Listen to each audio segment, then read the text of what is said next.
John Mitchell never imagined that his perfect life was built on lies as deep as the foundations of his hotel empire. Behind the pristine shine of crystal chandeliers and the rehearsed smiles of his employees, something dark was lurking. Determined to find out why his prestigious hotel was on the brink of collapse, John assumed a simple identity, donned a waiter's uniform, and stepped into a world he never thought he'd know.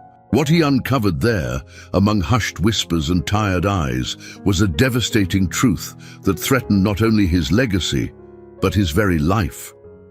With each discovery, the weight of betrayal grows heavier, and the time to save the hotel and himself is running out. But there are secrets that once revealed cannot be buried again. And John is about to find out that the price of the truth may be higher than he ever imagined. John Mitchell stood by the staff entrance of the Mitchell Plaza Hotel in downtown New York City, adjusting the sleeves of the ill-fitting waiter uniform he had borrowed for his month-long undercover mission. As the heir to a multi-million-dollar hotel chain, John had always been on the other side, attending luxury events, overseeing expansions, and signing off on business decisions from the comfort of an office miles away from his properties. But now, as John Matthews, an unassuming new hire, he would finally understand what had gone so wrong in his empire. The decision to work undercover wasn't made lightly. The hotel chain, which John had inherited from his late father, was facing a crisis. Profits were declining, customer reviews were at an all-time low, and internal reports hinted at severe management issues. Mr. Rodriguez, the general manager, had provided excuses, attributing the problems to external factors like economic downturns and shifting guest expectations. But John suspected that something deeper was going on. He had to see it for himself. He inhaled deeply, already feeling the weight of his decision pressing down on him. It was strange to walk through the back doors of his own hotel, stepping into the world that existed behind the scenes. The staff rooms were cramped, dimly lit, and smelled faintly of old coffee, a far cry from the luxurious front lobby that greeted the hotel's guests. John's first day as a waiter began without fanfare. The head of personnel, Sophie, barely looked at him when she handed him his work schedule. "You'll be in the lobby bar during the evening shifts," she said curtly. "Mr. Rodriguez likes things done a certain way. Stick to the routine, don't step out of line, and you'll be fine." Her words, cold and impersonal, lingered with him as he entered the bar area. The staff moved around with a mechanical efficiency, their faces set in expressions of exhaustion. John noticed how quickly they completed their tasks, yet none of them seemed happy. The atmosphere was tense, almost oppressive. It was clear that these employees were under pressure, but the source of their stress wasn't immediately obvious. His first few hours passed uneventfully, but as the night wore on, John began to spot signs of deeper problems. The bartender, a young man named Chris, seemed irritable, snapping at the waiters who approached him with drink orders. A senior server, Linda, moved at a sluggish pace, her body language reflecting a sense of burnout that couldn't be ignored. Guests waited longer than they should have for their orders, and John could overhear some of their complaints. "That's the third time this week someone sent back a drink," Chris muttered, his frustration barely concealed. "Rodriguez keeps cutting back on supplies. We're making cocktails with cheap substitutes. It's no wonder the guests aren't happy." John made a mental note of this. He had already suspected that budget cuts were contributing to the decline in service quality, but hearing it firsthand was different. Still, there was something else, something less tangible, gnawing at the morale of the staff. As his shift ended, John retreated to the staff cafeteria for a quick meal before heading out. The room was small, with a few tired employees slumped over their trays of food. As he picked at his own meal, a bland sandwich, he couldn't help but notice a woman sitting across from him. She looked about his age, perhaps a little younger, her uniform as worn as everyone else's, but her eyes sparkled with an intensity that suggested she hadn't yet succumbed to the hotel's oppressive environment. "First day?" she asked, offering a half smile. John nodded. "Yeah, just getting the hang of things. I'm Emily, she said, extending her hand. I've been here for about 3 years. John Matthews, he replied, shaking her hand. What's it like working here? Emily's smile faded slightly. She glanced around the room as if to make sure no one else was listening before she spoke again, her voice low. It's tough. Ever since Mr. Rodriguez took over as general manager, things have been going downhill. He doesn't care about the staff, only about cutting costs. We're understaffed, overworked, and when things go wrong, we're the ones who get blamed. John felt a surge of anger, but forced himself to stay composed. I've noticed things are a bit tense. Tense? Emily let out a bitter laugh. You have no idea. Rodriguez is ruthless. People are afraid of losing their jobs, so they keep their heads down and do whatever he says, but it's not sustainable. We're all at our breaking point. As she spoke, John couldn't help but feel a growing sense of responsibility. These were his employees, his hotel, and they were suffering under the weight of a management system that had lost touch with reality.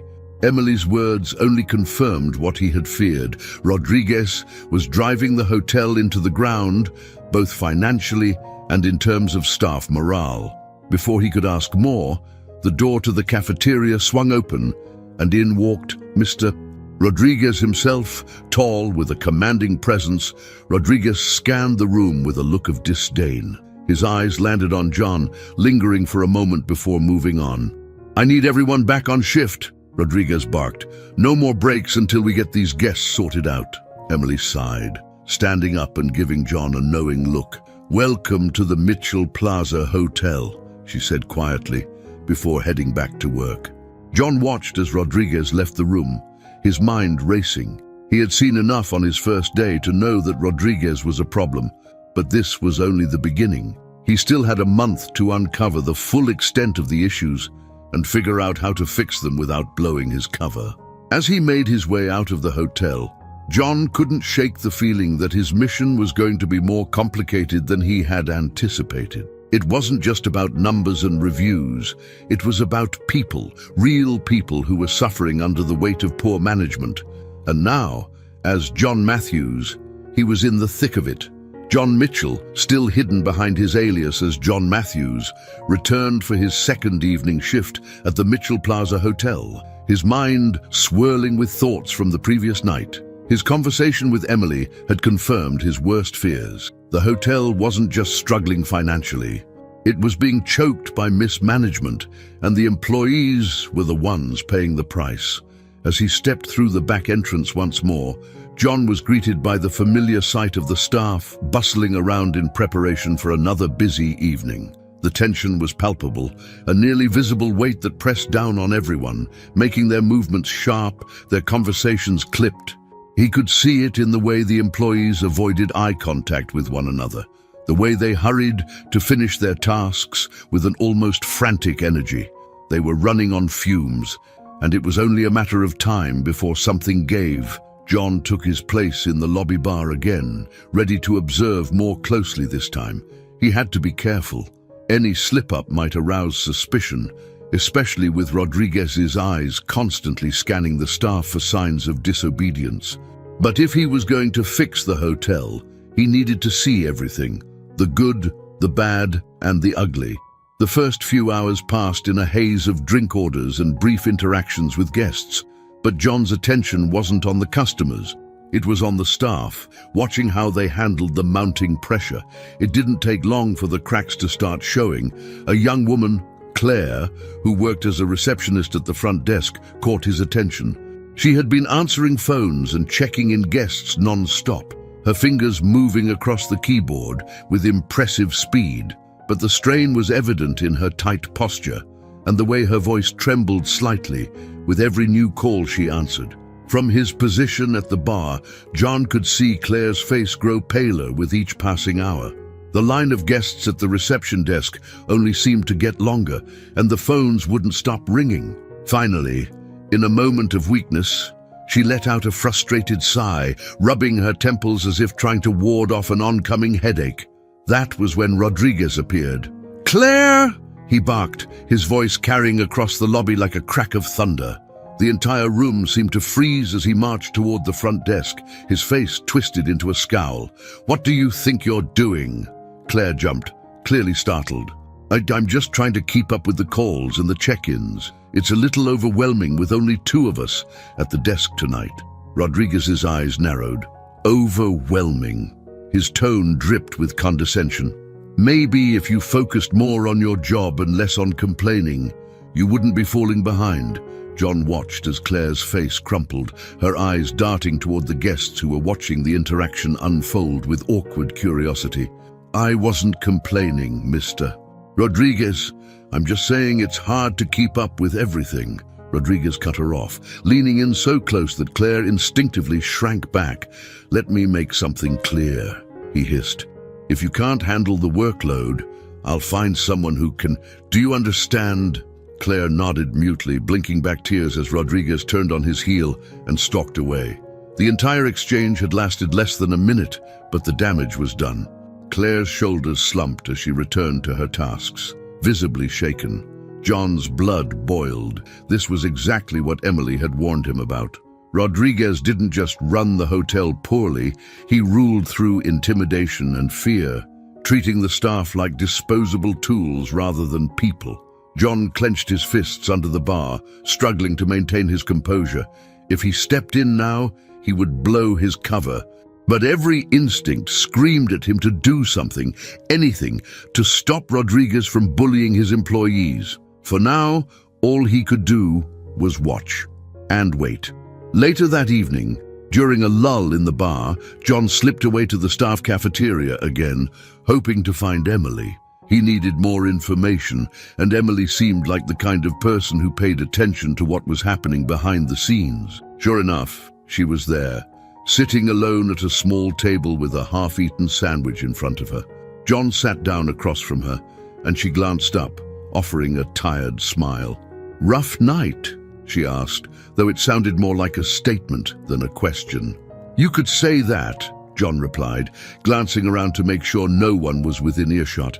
"I saw what happened with Claire earlier. Rodriguez was out of line." Emily scoffed. "Rodriguez is always out of line. That's just how he operates. Keeps everyone on edge, makes sure no one feels secure in their job." John leaned in, lowering his voice. "How long has it been like this?" Emily sighed, pushing her sandwich aside. "It started a few months after he took over. At first, it was just little things, cutting shifts, trimming the budget for supplies, but then he started getting more aggressive. People who complained or couldn't keep up were fired or transferred to worse positions. Now, most of us are too scared to say anything. We just do our jobs and hope we don't get on his bad side." John felt a knot form in his stomach. This was worse than he had imagined.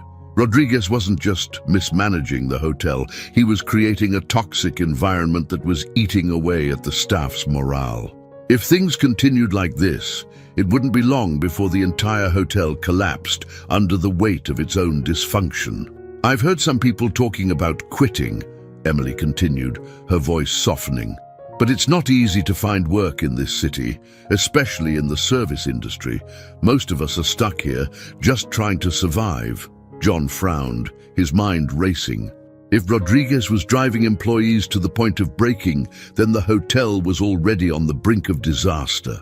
Losing key staff members would only make things worse, and replacing them with undertrained workers would lead to even more problems. As they sat in silence, John's thoughts drifted to his father. The Mitchell Plaza Hotel had once been a symbol of success, a place where guests came to experience the best that the city had to offer. His father had built the business from the ground up, treating his employees with respect and ensuring that the hotel was a place people wanted to work. Now, that legacy was being tarnished by a man who cared more about power and control than about the people who made the hotel run. "I don't know how much longer we can keep going like this," Emily said quietly, breaking the silence. "Something has to change." John nodded, his resolve hardening. "It will," he said softly. "Soon." As the night wore on, John returned to his post at the bar, but his mind was elsewhere. He had seen enough. Rodriguez was a problem, and if the hotel was going to survive, John would have to deal with him. But it wasn't just about firing Rodriguez and calling it a day. The damage ran deeper than that. The entire culture of the hotel had shifted, and it would take more than just a management change to fix things. He would need to gain the trust of the staff, to find out what they needed and how he could help them. And most importantly, he would need to do it without revealing who he really was. At least, not yet. As John wiped down the bar at the end of the night, he caught Rodriguez watching him from across the room, his expression unreadable. There was something in his eyes that made John uneasy. Rodriguez was suspicious, no doubt about it. If John wasn't careful, his cover could be blown before he had a chance to make a difference. But John was determined. This was his hotel, and he wasn't going to let it fall apart. Not without a fight. The following evening, John arrived at the hotel with the same sense of anticipation that had been gnawing at him since he first stepped into his role as John Matthews. There was something about being in disguise, hidden in plain sight among his own employees, that made every moment feel like it was teetering on the edge of discovery. After his conversation with Emily the previous night, John's focus sharpened. He had to keep his eyes and ears open, not just for Rodriguez's mistreatment of the staff, but also for the subtle undercurrents of fear and resentment that were building among the employees. If he could understand the root of the problems, maybe he could find a way to fix them. John began his shift as usual, wiping down tables in the bar area and delivering drinks to guests. His interactions with the customers were smooth. He had always been good with people, but his mind was elsewhere, constantly assessing the atmosphere around him. It didn't take long for the first sign of trouble to emerge. As he cleared a table near the front desk, John overheard a heated conversation between Sophie, the head of personnel, and a group of housekeepers.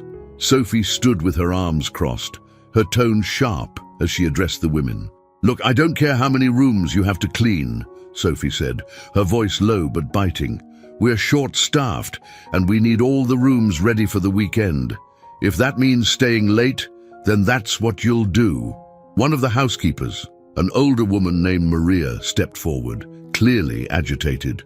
"We've already been working overtime every day this week. We're exhausted. You can't keep pushing us like this." Sophie's eyes narrowed. "I don't want to hear complaints. You're paid to do a job, and you'll do it. If you don't like it, you're welcome to leave." John felt a surge of anger as he watched the exchange. Sophie's words were dismissive, her demeanor cold. It was clear that the housekeepers were being overworked, and their exhaustion was beginning to take its toll. Maria's hands shook as she clenched her cleaning supplies, her face etched with frustration and fatigue. "We're doing our best," Maria continued, her voice strained, "but we need more help. The hotel is understaffed, and we can't keep up with this pace." Sophie glanced around, clearly unimpressed. "Maybe if you worked faster, you wouldn't have this problem." The comment hung in the air like a slap. The housekeepers exchanged looks, but none of them dared to speak again. John clenched his fists at his sides, forcing himself to stay silent. He needed more information before he could act, but every instinct in him wanted to step in, to tell Sophie that she was out of line. As the housekeepers dispersed, their shoulders slumped in defeat, John caught Maria's eye. For a brief moment, their gazes locked, and in that instant, John saw the depth of her exhaustion. These weren't just employees struggling to keep up with work. They were people being crushed under the weight of a system that didn't care about them. He made a mental note to talk to Emily later. She seemed to have her finger on the pulse of what was happening behind the scenes, and if anyone could help him understand the full scope of the problem, it was her. As the night wore on, John found himself in the staff break room once again, hoping to catch a moment alone with Emily. He didn't have to wait long. She entered a few minutes after him, looking just as tired as the rest of the staff, but there was still a spark of determination in her eyes. "Rough shift?" John asked, offering her a cup of coffee from the machine. Emily took the cup with a grateful nod. "Always," she said with a small smile, though it didn't quite reach her eyes. "What about you? Still getting used to life as a waiter?" John shrugged, keeping his tone light. "It's different, but I'm learning. They sat in silence for a moment, the hum of the vending machine the only sound in the room. John could sense there was something on Emily's mind, something she wasn't saying. "What's really going on here, Emily?" he asked quietly. "It's more than just long shifts and budget cuts, isn't it?" Emily hesitated, staring into her cup of coffee as if searching for the right words. When she finally spoke, her voice was low, almost conspiratorial. "It's Rodriguez. He's more than just a bad boss. He's dangerous. He's been pushing people to their limits for months, cutting staff, reducing pay, and threatening anyone who complains." John leaned forward, his attention focused. "What do you mean by dangerous?" Emily glanced around the room, as if making sure they weren't being overheard. "I've seen people fired for the smallest things. He's created a culture of fear. People are scared to speak up because they know Rodriguez will find a way to get rid of them if they do. And it's not just him. Sophie is in on it too. She's his right hand, always covering for him, making sure no one steps out of line." John frowned, digesting the information. This was worse than he had imagined. Rodriguez wasn't just running the hotel into the ground with poor management. He was actively oppressing his staff, using fear and intimidation to maintain control. It was a toxic environment, and it was only a matter of time before it all collapsed. "Has anyone tried to report him?" John asked. "What about HR?" Emily let out a bitter laugh. "HR? That's a joke. Sophie runs HR, and she's just as bad as Rodriguez. They cover for each other. If anyone tries to file a complaint, it gets buried, or the person gets fired. No one's willing to risk it." John's mind raced. This wasn't just about saving the hotel's reputation anymore. It was about saving the people who worked there. If what Emily was saying was true, and John had no reason to doubt her, then Rodriguez and Sophie had created a fortress of corruption that would be difficult to break through. "I don't know how much longer I can stay here," Emily admitted, her voice barely above a whisper. "I love this place. I used to be proud to work here, but now it's like every day is a battle just to survive." John nodded, understanding her frustration. He wanted to tell her that things would get better, that he had a plan to fix everything, but he couldn't reveal his identity. Not yet. For now, all he could do was listen and gather as much information as possible. "Hang in there," he said softly. "Things will change." Emily gave him a small, tired smile. "I hope you're right." The rest of John's shift passed uneventfully, but the weight of what Emily had told him lingered in his mind. As he cleaned up the bar at the end of the night, he kept replaying her words. If Rodriguez and Sophie were truly running the hotel like a dictatorship, then it was going to take more than just firing them to fix the problem. The entire culture of fear and oppression needed to be dismantled, and that was a monumental task. As he walked through the hotel lobby on his way out, John spotted Rodriguez standing by the reception desk, his arms crossed as he spoke to Sophie. From the way they stood, the smug expressions on their faces, John could tell they were confident in their control over the hotel.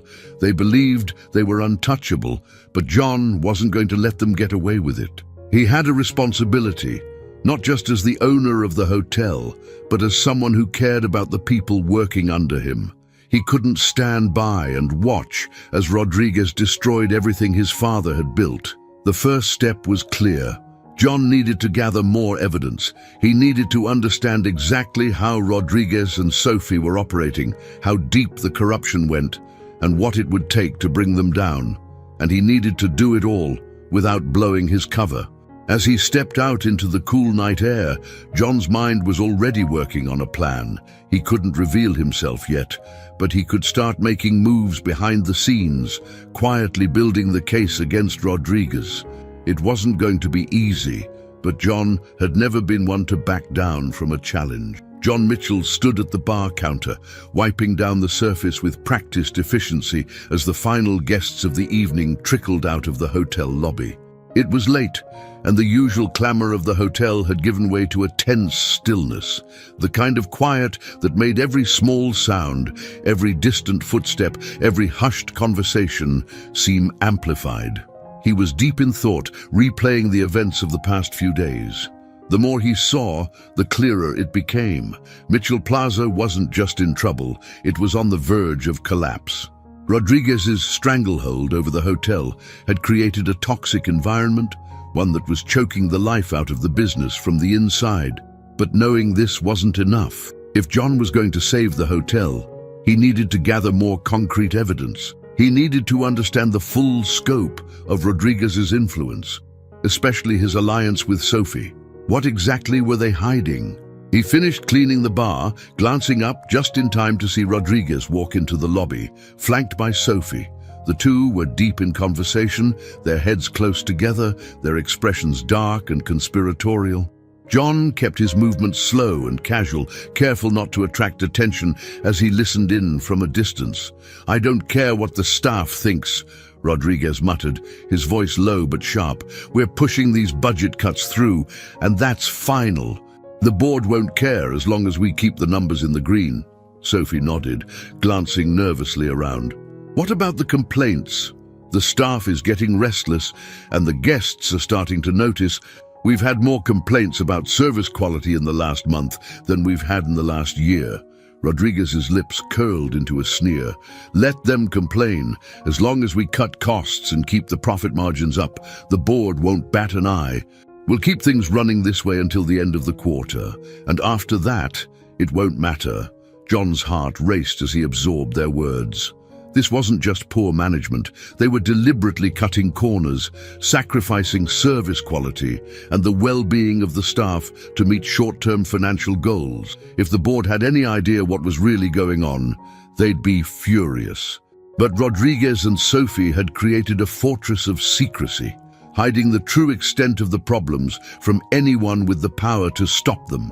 As the two of them walked toward the elevators, John silently vowed that he would bring their operation to light.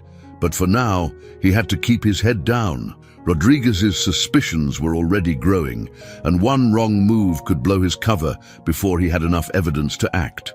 The next morning, John arrived early for his shift, deciding to spend some time observing the hotel's operations from behind the scenes. He had learned a lot from talking to Emily, but there were still gaps in his understanding of how the staff functioned under Rodriguez's oppressive regime. Today, he planned to quietly gather more information from other employees, hoping to piece together the full picture. As he entered the staff cafeteria, he noticed the same sense of weariness in the air, the same defeated looks on the faces of the workers. But today, there was something different, an undercurrent of tension that was hard to ignore. Conversations were quieter than usual, and the few smiles that existed felt strained. John grabbed a coffee and sat at one of the long tables, positioning himself close enough to overhear a group of housekeepers who were speaking in low voices. "I heard Rodriguez is planning more staff cuts," one of them said, her voice trembling. "They're going to get rid of the night shift team and make us cover more hours." Another woman shook her head in disbelief. "That's impossible. We're already stretched too thin. If they cut any more people, we won't be able to keep up with the workload." John's mind raced. Rodriguez wasn't just overworking the staff, he was actively planning to reduce the workforce even further. The hotel was already running on fumes, and any more cuts would push the staff past their breaking point. It was a disaster waiting to happen. "Why don't we say something?" one of the younger housekeepers asked, her voice barely above a whisper. "There has to be someone higher up who can stop him." The older housekeeper let out a bitter laugh. "Who? Sophie runs HR, and Rodriguez has the board in his pocket. We're stuck." John frowned. The situation was worse than he had realized. Rodriguez wasn't just cutting costs to save money, he was exploiting the system, manipulating the board while keeping the staff under his thumb. The more John listened, the more he understood how deep the rot went. He needed to act, but how? Later that day, John found himself back in the lobby bar, serving drinks to a group of business travelers. As he worked, he kept his eyes on the staff moving through the lobby, particularly the interactions between the front desk workers and the guests. One interaction, in particular, caught his attention. Linda, a receptionist who had been with the hotel for years, was dealing with a difficult guest. a man who was loudly complaining about his room not being ready on time. From his position behind the bar, John watched as Linda remained calm, offering polite apologies and trying to de-escalate the situation, but the guest wasn't having it. He slammed his hand on the counter, his voice rising. "I've been waiting for over an hour. This is unacceptable. I demand to speak to a manager." Linda's face remained neutral, but John could see the stress lines around her eyes. She picked up the phone, clearly preparing to call for assistance, when Rodriguez appeared, moving swiftly across the lobby toward the commotion. "What seems to be the problem here?" Rodriguez asked, his voice smooth but laced with irritation. The guest immediately rounded on him. "The problem is your hotel's incompetence. My room isn't ready, and I've been waiting for over an hour. This is supposed to be a 5-star establishment, but it's a joke." Rodriguez didn't even glance at Linda as he addressed the guest. "I apologize for the inconvenience. I'll personally see to it that your room is ready in the next few minutes." He then turned to Linda, his face hard. "Make sure this guest is upgraded to a suite and hurry up." Linda hesitated for a fraction of a second before nodding, her face paling as she rushed to comply. John watched as Rodriguez continued to smooth things over with the guest. His charm turned up to full volume, but there was something chilling about the way he handled the situation. It wasn't about solving the problem, but about maintaining control. As soon as the guest was satisfied, Rodriguez turned on Linda, his voice low and venomous. "You'd better not make me look bad like that again. Do your job, or I'll find someone who can..." John's hands tightened around the edge of the bar, his frustration growing. Rodriguez was playing a dangerous game, one that was pushing the staff to their limits while keeping up appearances for the guests. It was only a matter of time before everything came crashing down. At the end of his shift, John met up with Emily again. She looked even more tired than usual. Her shoulders slumped as she collapsed into a chair in the staff break room. "Rodriguez had it out for Linda today," John said, his voice low. "He's going to keep pushing people until something snaps." Emily nodded, rubbing her temples. "It's only a matter of time. People are already talking about quitting, but no one can afford to leave." John hesitated, choosing his next words carefully. What if there was a way to stop him? To expose what he's doing? Emily looked up at him, her expression wary. "What do you mean?" "I mean, if someone could gather proof of what's going on behind the scenes, maybe the board would listen. Maybe we could get Rodriguez out." Emily's eyes widened. "You can't be serious. No one's ever been able to get that kind of proof. Rodriguez is too careful. And even if someone did, Sophie would bury it." John leaned forward, lowering his voice. "What if I told you I'm working on it?" Emily stared at him for a long moment, her face unreadable. "Are you crazy? If Rodriguez finds out..." "He won't find out," John said firmly. "But I need your help. You know this place better than anyone. You know how things work behind the scenes." Emily bit her lip, clearly torn. "John, I don't know if this is a good idea." "It's the only way things will ever change," John replied. "You said it yourself. Something has to give." For a long moment, Emily didn't say anything. Then, finally, she nodded, her expression resolute. "All right, I'm in. But you'd better be careful. If Rodriguez finds out what we're up to, we're both done for." John smiled grimly. "Don't worry, I've got a plan." John Mitchell knew that the next few days would be crucial. After recruiting Emily to help gather evidence against Rodriguez, the weight of his responsibility felt heavier than ever. The employees at Mitchell Plaza were counting on him, even if they didn't know it. But as John Matthews, he couldn't afford to make any mistakes. Rodriguez was already suspicious, and one wrong move could unravel everything. It was the start of another long shift at the hotel, and John felt the familiar unease settle over him as he walked through the back entrance. The dimly lit hallway leading to the staff rooms felt like the calm before a storm. He was keenly aware of how much the atmosphere had deteriorated since his arrival. Employees moved with the same robotic efficiency, but there was something darker in the air now, a tension that couldn't be ignored. John entered the staff locker room and noticed Chris, The bartender slumped against one of the lockers, rubbing his temples as if trying to ward off a headache.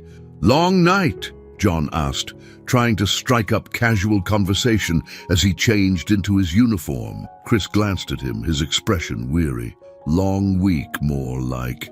Between Rodriguez breathing down our necks and the guests getting more demanding, it's a miracle anyone here is still standing." John nodded, sympathizing.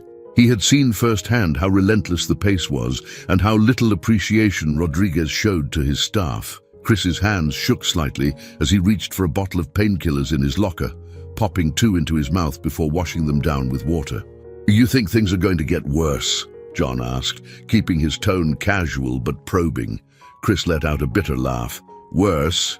You've been here long enough, Matthews. You've seen how Rodriguez runs this place. Every time you think it can't get worse, it does." John took in the bartender's words, filing them away with the growing list of grievances he had witnessed. Every interaction like this was more evidence, more confirmation that Rodriguez was destroying the hotel from the inside. Later that day, John found Emily in the staff cafeteria. They had agreed to meet during their break to discuss the next steps in their plan. She looked more on edge than usual, her eyes darting around the room as if she was worried someone might overhear their conversation. "Did something happen?" John asked as he sat down across from her, his voice low. Emily sighed, running a hand through her hair. "Rodriguez is getting paranoid. I heard him talking to Sophie this morning. He's convinced someone's spying on him. He's been watching the staff more closely, looking for anything out of the ordinary." John's stomach tightened. If Rodriguez was already suspicious, it meant they had to be even more careful. Any misstep could blow their entire operation before they had the chance to gather enough evidence. "What do you think we should do?" Emily asked, her voice tinged with worry. John leaned forward, speaking quietly. "We need to stay the course, but we'll have to be more discreet. I've been thinking about how to get access to Rodriguez's files. There has to be something in his records that shows what he's been doing with the budget cuts and staff changes."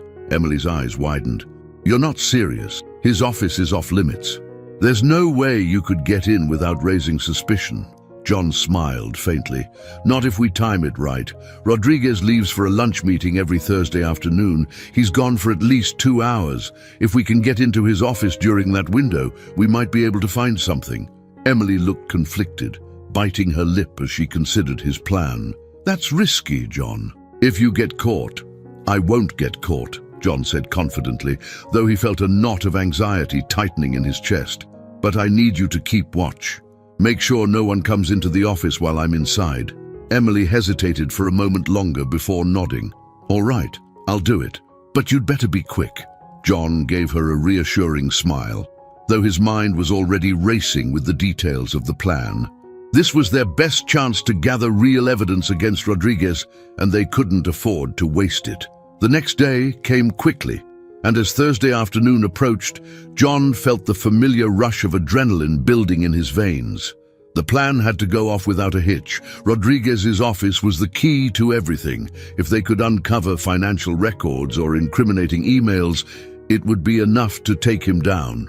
John waited in the staff locker room, pretending to be busy with some routine cleaning while keeping an eye on the clock. His shift didn't officially start until later, but he had arranged to be in the hotel early so he could carry out the plan. At precisely 1 p.m., he saw Rodriguez walk briskly through the lobby, heading for the front doors. John felt a surge of relief. He was sticking to his usual schedule.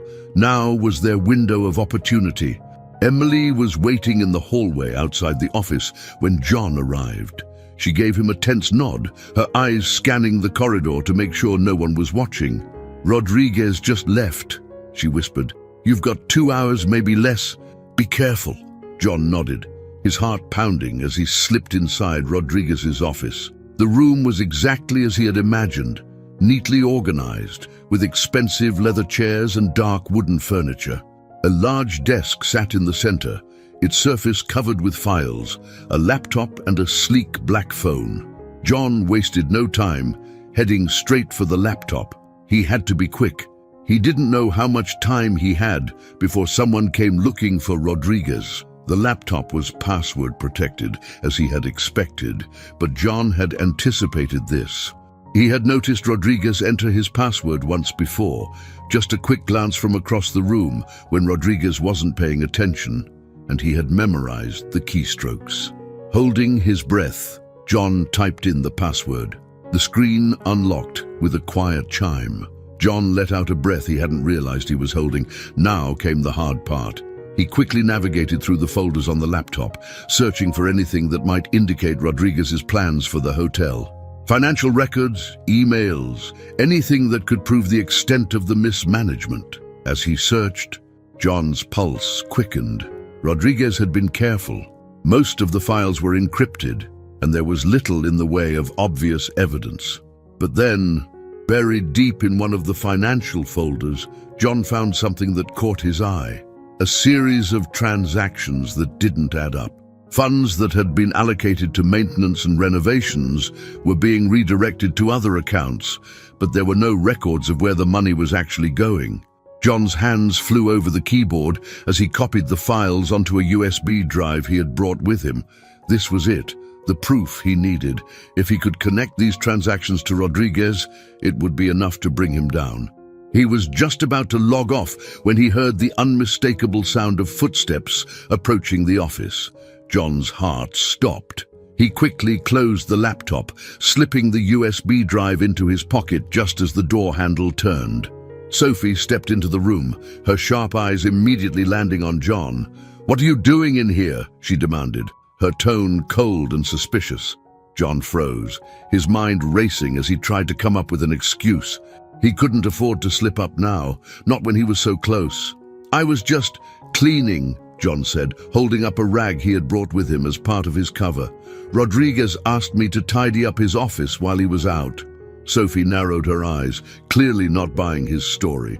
"Rodriguez doesn't let anyone in here, especially not some waiter." John felt a cold sweat break out on the back of his neck. He needed to get out of here, and fast. "I'm sorry. I didn't mean to overstep. I'll leave." Before Sophie could respond, John slipped past her, his heart pounding in his chest as he hurried down the hallway. He didn't look back until he reached the safety of the staff locker room, where he finally allowed himself to breathe. That had been too close, but he had what he came for. The USB drive in his pocket was the key to exposing Rodriguez's corruption. Now, all he had to do was figure out how to use it. The adrenaline from John's close call with Sophie had yet to wear off by the time he clocked in for his next shift at Mitchell Plaza Hotel. The weight of the USB drive in his pocket felt heavier than ever, a constant reminder that he was playing a dangerous game. He had what he needed, evidence of Rodriguez's mismanagement and corruption, financial transactions that didn't add up, records that showed money being funneled into questionable accounts. But now came the hard part, figuring out how to use the information without tipping off Rodriguez or Sophie. They were both suspicious, and any misstep could end the whole operation. As John walked through the bustling lobby, he kept his head down, trying to blend in as he always did, but he couldn't shake the feeling that Sophie's eyes were on him. He could still picture her cold expression from the day before, the way she had looked at him as if she knew he didn't belong in Rodriguez's office. He had to be careful. He couldn't afford to make any more mistakes. Later that evening, John found a quiet corner in the staff cafeteria and slipped his phone from his pocket. He had already transferred the files from the USB drive to his phone, and now he was scrolling through the documents, his mind racing as he tried to piece together Rodriguez's scheme. The financial transactions were complex, but it was clear that Rodriguez had been diverting funds meant for hotel maintenance and renovations into a series of private accounts. The money wasn't being used for the hotel at all. It was disappearing into Rodriguez's pockets, while the staff and the hotel itself suffered. John felt a surge of anger as he thought about the underpaid, overworked staff struggling to keep the hotel running while Rodriguez lined his pockets. The hotel was falling apart, and the people who depended on it were paying the price. John, he looked up to see Emily standing over him, her expression tense. She glanced around the cafeteria, making sure no one was watching, before slipping into the seat across from him. "Did you get it?" she asked, her voice barely above a whisper. John nodded, pulling the phone closer so she could see the screen. "I've got everything. Financial records, transactions that don't make sense. Rodriguez has been stealing from the hotel for months. Maybe longer." Emily's eyes widened as she stared at the documents. "This is it," she whispered. "This is enough to take him down." John nodded, feeling a strange mix of relief and anxiety. They had the evidence, but now came the hard part, figuring out what to do with it. "We need to be smart about this," John said quietly. "We can't just go to HR. Sophie's got that department locked down, and Rodriguez will cover it up before anyone has a chance to look at it." Emily bit her lip, her mind clearly racing. "What about the board? Could we get this to them?" John hesitated. The board was an option, but it wasn't without risk. If Rodriguez found out they were going to the board, he'd destroy the evidence before they even had a chance to present it. "We could," John said slowly, "but we need to be careful. If Rodriguez gets wind of this before we can get it to the right people, it's over." Emily nodded, her expression grim. "So, what's the plan?" John stared at the phone, the weight of the decision pressing down on him. He needed time to think, to plan their next move. But time wasn't a luxury they had. Rodriguez was growing more paranoid by the day, and Sophie was already suspicious. "We'll have to find a way to get this to the board without going through the usual channels," John said finally. "Maybe we can get a meeting with someone high up, someone who isn't under Rodriguez's thumb." Emily frowned. "Do you know anyone like that?" John hesitated, his mind racing. He did know someone. One of the board members, Richard Collins, had been close to his father and had always been a trusted advisor. Richard had distanced himself from the day-to-day operations of the hotel in recent years, but if anyone would listen to John's concerns, it would be him. "I might," John said slowly, "but it's a long shot. I'll need to be careful about how I approach him." Emily nodded, her expression serious. "We don't have a lot of time, John.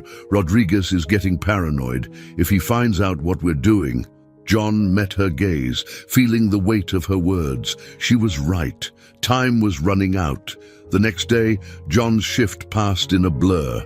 He went through the motions, serving drinks at the bar, clearing tables, nodding politely to guests, but his mind was elsewhere.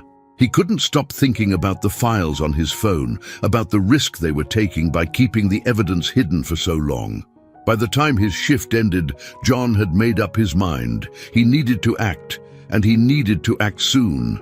But before he could take the next step, he had to find a way to meet with Richard Collins. The opportunity came sooner than expected. A few days later, John overheard a conversation between two guests in the lobby. They were discussing an upcoming board meeting scheduled to take place at the hotel that weekend. John's heart raced. Richard Collins would almost certainly be there. He couldn't believe his luck. This was his chance to present the evidence directly to Richard, without going through any of the usual channels. But he had to be careful. Rodriguez would be at the meeting too, and any sign that John was up to something could ruin everything. John spent the rest of the week preparing, running over the plan in his head. He couldn't afford any mistakes. He needed to find a moment alone with Richard, a brief window where he could explain everything and hand over the evidence. The day of the board meeting arrived, and the hotel was buzzing with activity. High-profile executives and board members filled the lobby, their presence sending a ripple of excitement through the staff. Rodriguez was in rare form, strutting through the lobby with an air of confidence, as if he owned the place. John stayed in the background, keeping a low profile as he went about his usual tasks. He spotted Richard Collins in the crowd, talking to a few other board members near the front desk. John's heart pounded in his chest. This was his chance. But before he could make his move, Rodriguez walked into the room, his eyes scanning the crowd. For a moment, their gazes locked, and John felt a chill run down his spine. Rodriguez's eyes narrowed slightly, suspicion flickering in his expression. John quickly looked away, busying himself with wiping down a table. He couldn't afford to draw any attention to himself now, not when he was so close. After what felt like an eternity, the board members began to file into one of the meeting rooms. John watched as Richard Collins followed the others inside, his mind racing. He had to find a way to get Richard alone after the meeting, but how? Just as the door to the meeting room closed, John felt a tap on his shoulder. He turned to see Emily standing behind him, her expression tense. "John, we've got a problem," she whispered urgently. "Sophie's been asking around about you. She's convinced you're up to something." John's stomach dropped. This was exactly what he had been afraid of. Sophie's suspicions were growing, and it was only a matter of time before she uncovered the truth. "We don't have much time," Emily continued. "If Sophie finds out what we're doing before you can get the evidence to the board." John nodded, his mind racing. The window of opportunity was closing fast. He couldn't wait any longer. He had to act now, before Rodriguez or Sophie could stop him. "I'm going to find a way to get Richard alone after the meeting," John said quietly. "Once I get the evidence to him, it's over for Rodriguez." Emily looked at him, her expression a mix of fear and determination. "Be careful, John. If this goes wrong—" "It won't," John said, though his heart was pounding. "It can't." Hours later, the board meeting finally came to an end. John positioned himself near the exit, waiting for his chance. As the board members began to leave the room, John spotted Richard Collins near the back of the group, talking to one of his colleagues. Now, John approached Richard cautiously, glancing around to make sure Rodriguez or Sophie wasn't nearby. "Mr. Collins," he said quietly, "can I have a moment of your time? It's important." Richard looked at him, surprised to see a waiter addressing him so directly. But something in John's tone must have caught his attention, because he nodded, stepping away from the group. "What is it?" Richard asked, his voice low. John took a deep breath. "There's something you need to see. It's about Rodriguez. He's been stealing from the hotel, and I have proof." Richard's eyes widened slightly. "What are you talking about?" John quickly explained the situation, pulling out his phone and showing Richard the financial records he had gathered. Richard's expression grew more serious with each passing moment. "I don't believe this," Richard muttered, shaking his head. "How long has this been going on?" "4 months, maybe longer," John replied. "We need to act fast. If Rodriguez finds out that we're onto him—" Richard nodded, his expression hardening. "Leave it with me. I'll handle it." John felt a wave of relief wash over him. The evidence was in the right hands now.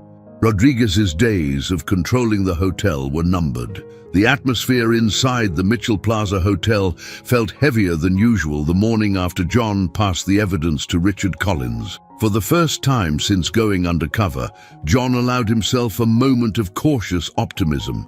He had done his part. Now it was up to Richard to confront Rodriguez and put an end to his corrupt reign over the hotel. But until that confrontation happened, John couldn't afford to relax. As he made his way through the back corridors toward the bar, John could sense that something was different. The staff moved with even more tension than usual, their faces tight, their conversations hushed. It was as if everyone was bracing for a storm that hadn't yet arrived. He arrived at the bar and found Chris already setting up for the day, his expression grim. John slid into his routine, wiping down counters and restocking supplies, but his mind kept drifting back to the board meeting, wondering what would happen next. Would Richard confront Rodriguez today? Tomorrow? How would Rodriguez react when he realized his scheme had been exposed? John didn't have to wait long to find out. By late morning, the hotel lobby was unusually quiet, the usual hustle of guests and staff giving way to a tense calm. John was delivering drinks to a small group of businessmen near the reception desk when he saw Sophie walk into the lobby, her eyes scanning the room like a hawk. She moved with purpose, her heels clicking against the polished floor, and John's heart sank as she approached the front desk. Linda, the receptionist who had been scolded by Rodriguez days earlier, was busy helping a guest check in when Sophie's voice sliced through the air.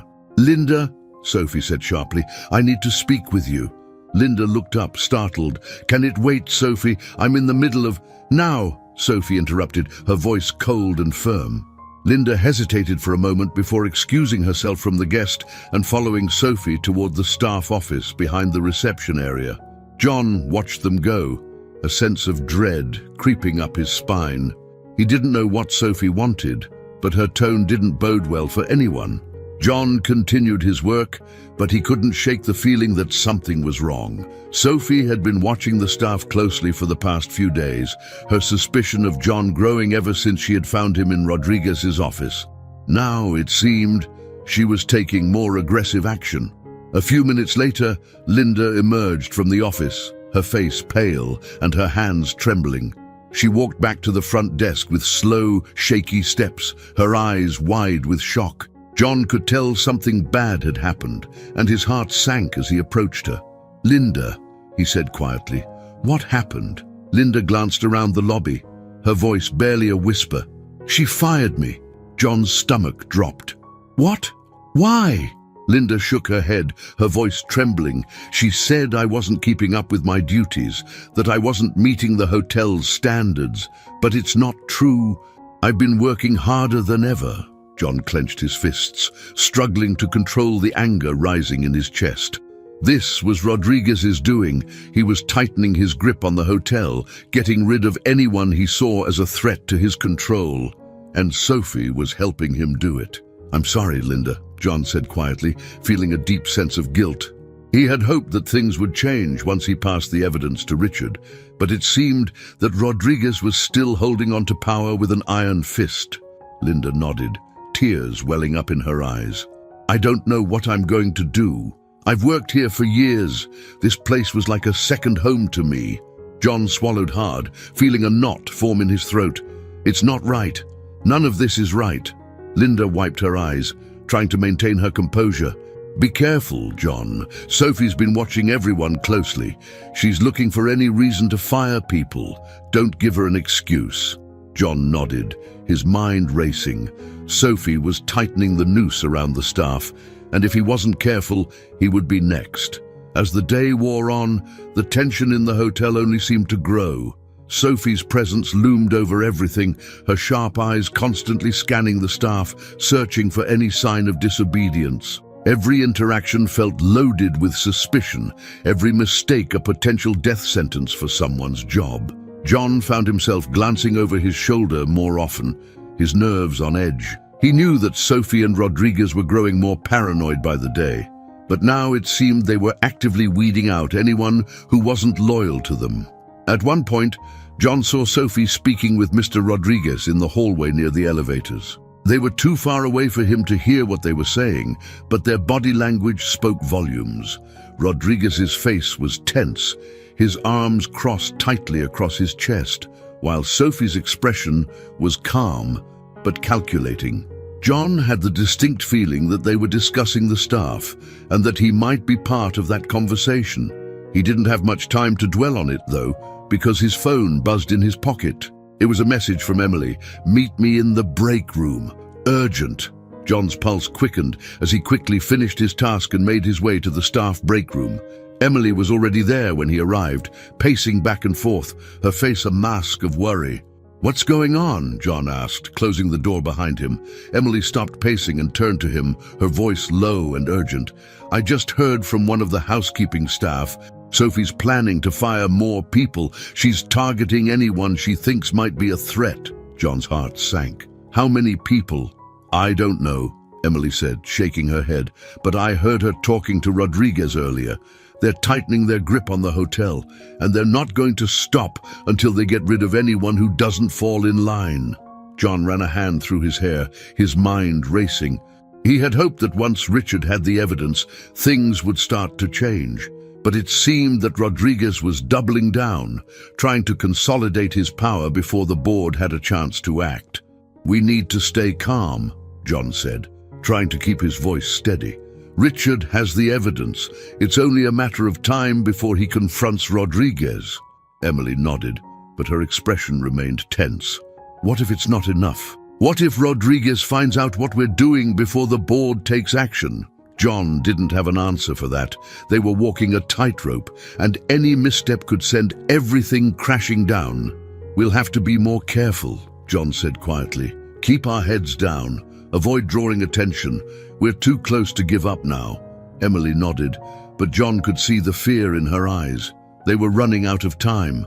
The rest of the day passed in a blur of anxious glances and tense conversations. John did his best to keep a low profile, but it was clear that Sophie's suspicions were growing by the hour. Every time she passed by, John could feel her eyes on him, as if she was waiting for him to slip up. By the time his shift ended, John was exhausted, both mentally and physically. He had never felt so on edge in his life, and the weight of the secret he was carrying felt heavier with each passing day. As he left the hotel that evening, John found himself staring up at the tall, gleaming building that had once been his father's pride and joy. Mitchell Plaza had been a symbol of success, a place where people came to experience luxury and comfort. But now, it was a place of fear and corruption, its staff living in constant fear of losing their jobs, its guests unaware of the chaos happening behind the scenes. John clenched his fists, feeling a surge of determination. He couldn't let Rodriguez destroy everything his father had built. He had to see this through to the end, no matter the cost. The next morning, John arrived at the hotel early, determined to keep his head down and avoid drawing any attention. But as soon as he stepped into the lobby, he knew something was wrong. The tension in the air was palpable, and the usual hustle and bustle of the hotel had been replaced by an eerie quiet. Staff members moved quickly and quietly through the lobby, their eyes downcast, their faces pale. John's stomach churned as he made his way to the bar. Chris was already there, wiping down the counter with slow, deliberate movements. When he saw John, he gave him a grim nod. "Something's going on," Chris muttered under his breath. "Everyone's on edge." Before John could respond, he saw Rodriguez stride into the lobby, flanked by Sophie. They moved with purpose, their faces set in grim determination.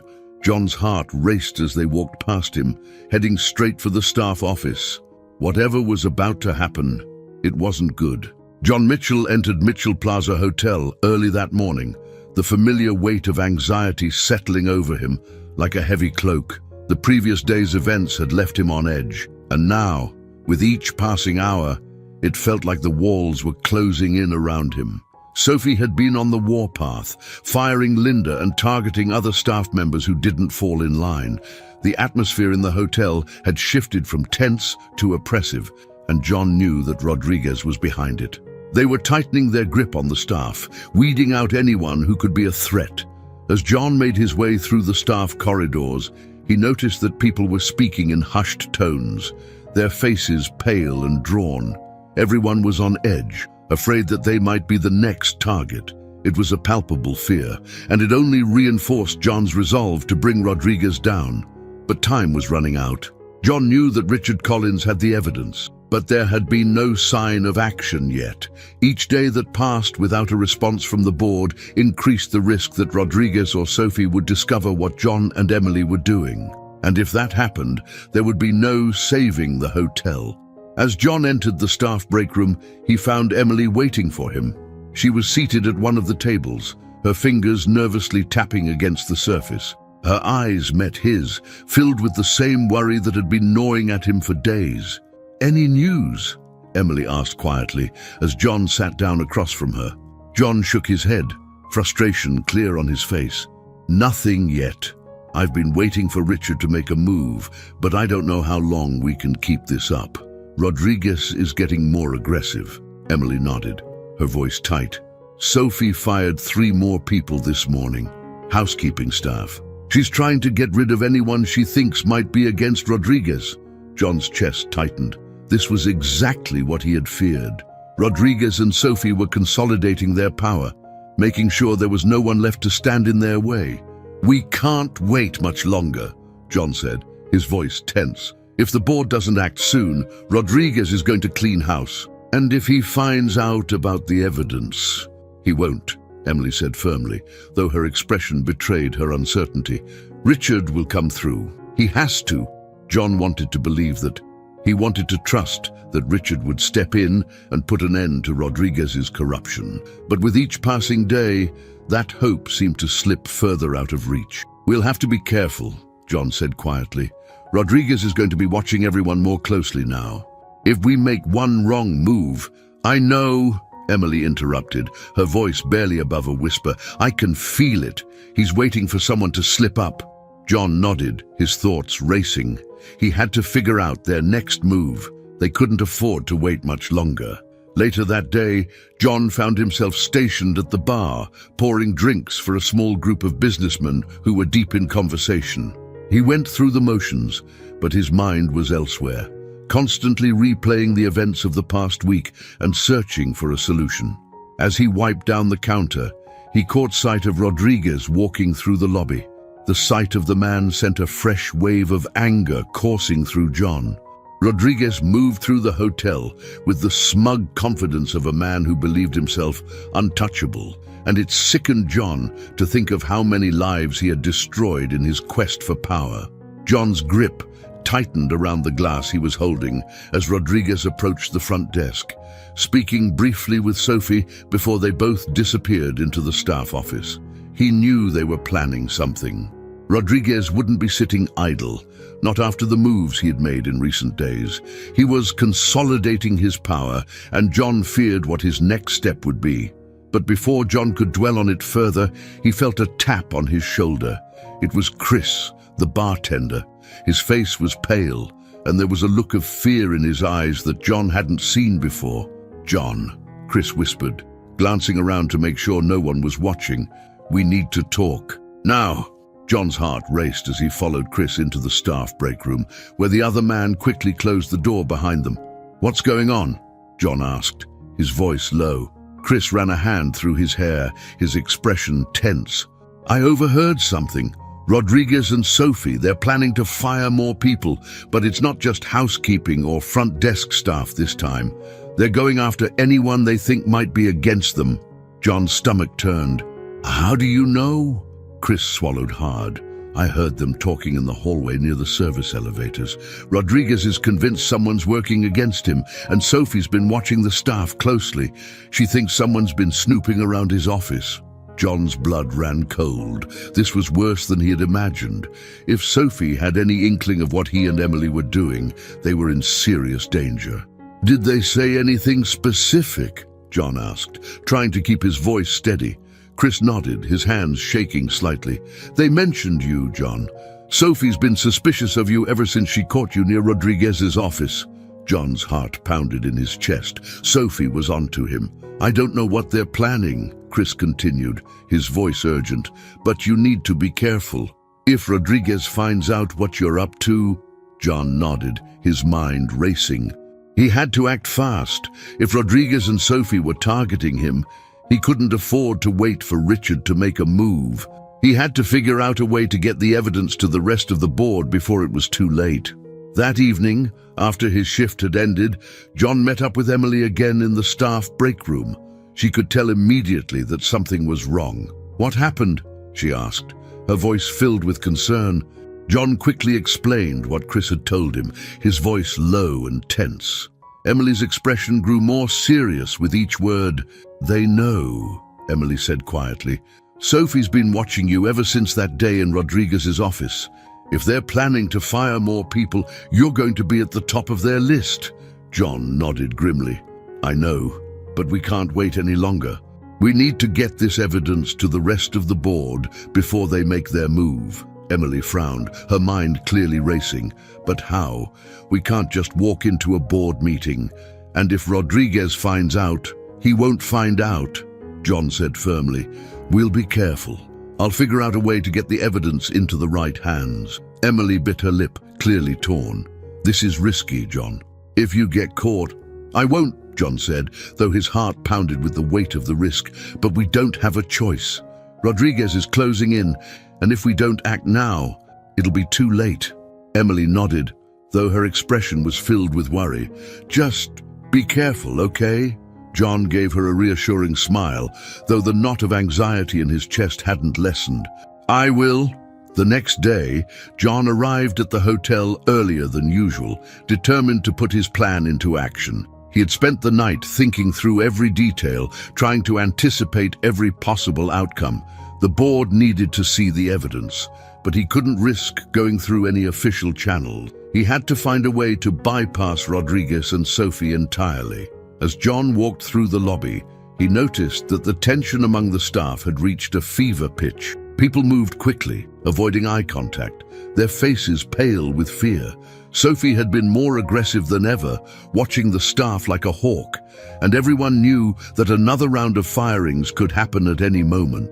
John's heart raced as he approached the elevators. His plan was simple: find a way to get the evidence directly to Richard Collins without alerting anyone else. It was risky, but it was their only chance. Just as the elevator doors opened, John felt a hand on his shoulder. He turned to see Sophie standing behind him, her expression cold and unreadable. "Mr. Matthews," she said, her voice clipped. "A word, if you don't mind." John's pulse quickened as he followed Sophie into the staff office. The air in the room felt thick with tension, and John had to force himself to keep his breathing steady. Sophie gestured for him to sit, her sharp eyes never leaving his face. "I've noticed that you've been spending a lot of time around the hotel lately," she said, her voice laced with suspicion. "More than usual, wouldn't you say?" John forced a casual smile. "Just trying to do my job." Sophie didn't smile. "That's good to hear. Mr. Rodriguez expects his staff to be diligent, especially in times like these." John nodded, his heart pounding in his chest. He could feel the tension in the room growing with each passing second. "I hope you're not involved in anything improper," Sophie continued, her voice cold. "Mr. Rodriguez doesn't take kindly to disloyalty." John met her gaze, refusing to let his fear show. "I'm just here to work, Sophie, that's all." Sophie studied him for a long moment, her eyes narrowing slightly. Then, finally, she nodded. "Good, keep it that way." John stood, his pulse racing as he left the office. The warning was clear: Sophie was watching him closely, and any wrong move could cost him everything. But despite the threat, John's resolve only hardened. He couldn't afford to back down now. He had to get the evidence to Richard, and fast. The next few days at Mitchell Plaza Hotel were a blur of tension and paranoia. The atmosphere felt suffocating, as if the entire staff were holding their breath, waiting for the hammer to fall. Sophie's suspicions hadn't let up, and John could feel her eyes on him constantly. Every move he made was under scrutiny, and it was only a matter of time before Rodriguez made his next play. But John didn't have time to wait. He needed to act before Sophie or Rodriguez could stop him. The warning Chris had given him was still fresh in his mind. Rodriguez was convinced someone was working against him, and John knew he was running out of time before his cover was blown. It was late in the afternoon, and the hotel was quieter than usual. John stood behind the bar, mechanically wiping down glasses as his mind raced. He had been planning this moment for days, ever since his tense encounter with Sophie in the staff office. He couldn't afford to wait for Richard Collins to take action. He had to be the one to deliver the evidence directly to the board. He couldn't go through the usual channels. Rodriguez had the hotel on lockdown, and any attempt to contact the board through official means would be intercepted. But John had an idea, one that was risky, but might just work. As John finished cleaning the bar, he glanced around to make sure no one was watching. The lobby was quiet, with only a few guests lingering near the reception desk. It was now or never. John made his way to the back of the hotel, slipping through the employee corridors until he reached the service elevators. He had spent enough time working at the hotel to know its layout inside and out, and that knowledge was about to come in handy. He pressed the button for the top floor, where the board's private offices were located. It was a restricted area, off limits to most employees. But John had no intention of going through the front door. The elevator doors opened, and John stepped out into a quiet hallway. He moved quickly, keeping his head down as he passed the empty offices. His destination was at the far end of the hall, the private office of Richard Collins, the board member he had trusted with the evidence. John reached the door and hesitated, his heart pounding in his chest. He couldn't afford to knock. If anyone saw him here, it would raise questions he couldn't answer. Instead, he pulled out his phone and sent a quick message to Richard, the text simple but urgent. "I need to see you. It's about Rodriguez. Meet me outside the hotel." He sent the message and waited, every second feeling like an eternity. Finally, after what felt like hours, his phone buzzed with a reply. "I'll be there in 10 minutes." John breathed a sigh of relief, slipping his phone back into his pocket. Now all he had to do was get out of the building without being noticed. John made his way back down to the lobby, his pulse quickening as he approached the front doors. He had almost made it to the exit when he spotted Sophie standing near the reception desk, speaking with a guest. Her eyes flicked toward him, and for a moment, John thought she might call him over. But then she turned back to the guest, her attention elsewhere. John exhaled softly and slipped out of the hotel, the cool evening air hitting his face as he stepped onto the sidewalk. He made his way to the side of the building, out of sight from the main entrance, and waited for Richard to arrive. The minutes ticked by slowly, and John's nerves were on edge. Every sound, the hum of passing cars, the distant chatter of pedestrians, felt magnified, as if the entire world was holding its breath alongside him. He kept glancing back toward the hotel, half expecting to see Rodriguez or Sophie storming out to confront him. But finally, after what felt like hours, a sleek black car pulled up to the curb.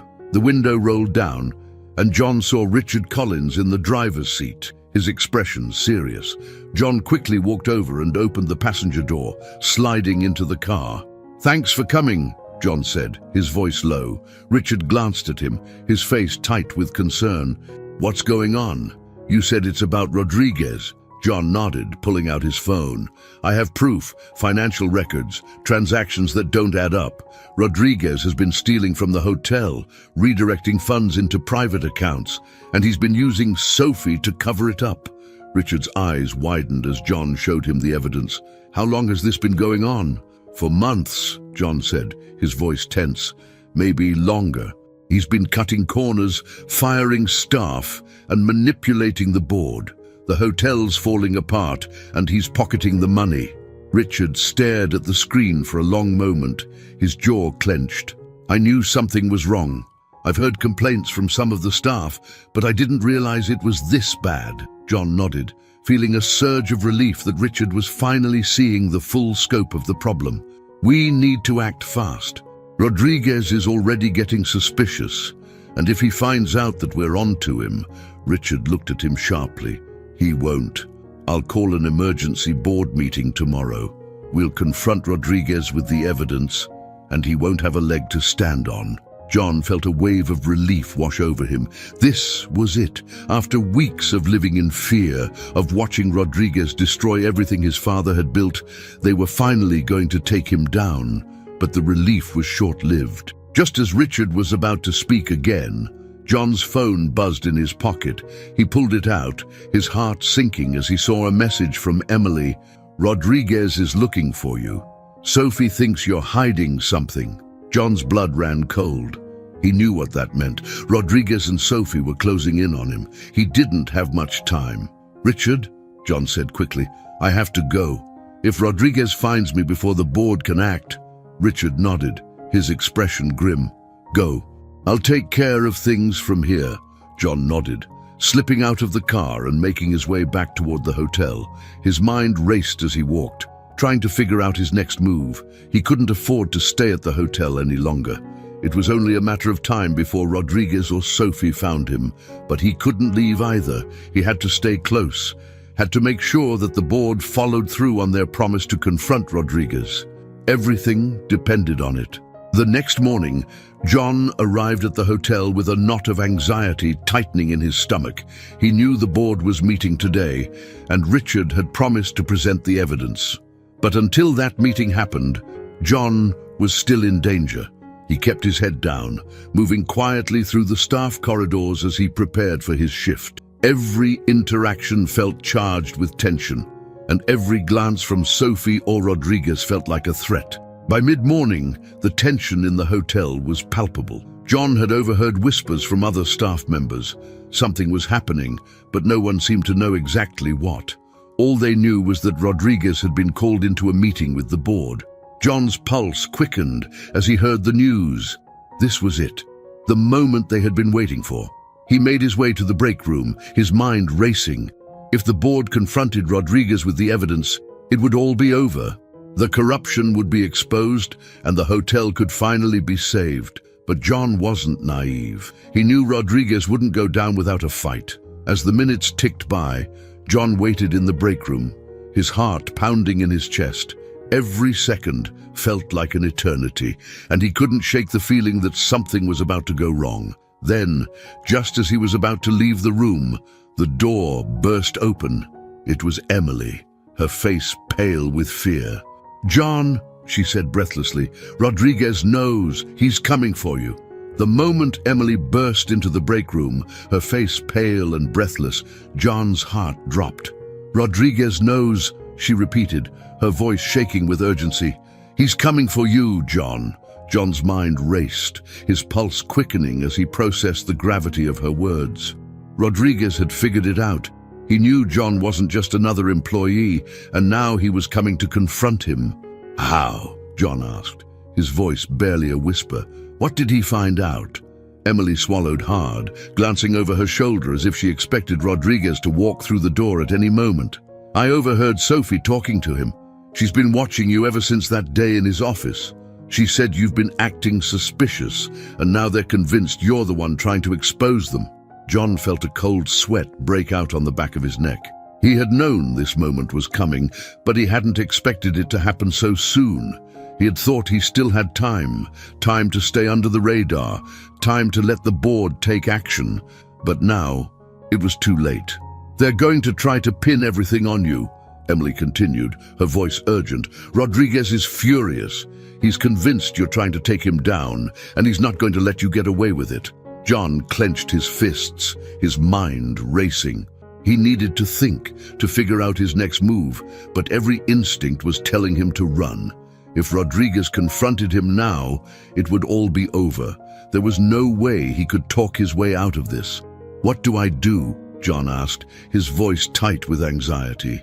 Emily looked at him, her eyes filled with fear and determination. "You need to leave the hotel, now. If Rodriguez finds you here, he'll make sure you're fired. Or worse." John's heart pounded in his chest. Leaving the hotel meant abandoning the fight, but staying meant certain disaster. He couldn't let Rodriguez destroy everything his father had built, but he couldn't fight him if he was fired or worse. "I can't just walk away," John said, his voice filled with frustration. "I've worked too hard to get this far. The board has the evidence. Richard's going to confront Rodriguez. I need to be here when it happens." Emily shook her head. "John, you don't understand. Rodriguez doesn't care about the board. He's going to deal with you first. He'll bury the evidence before anyone even knows it exists." John knew she was right.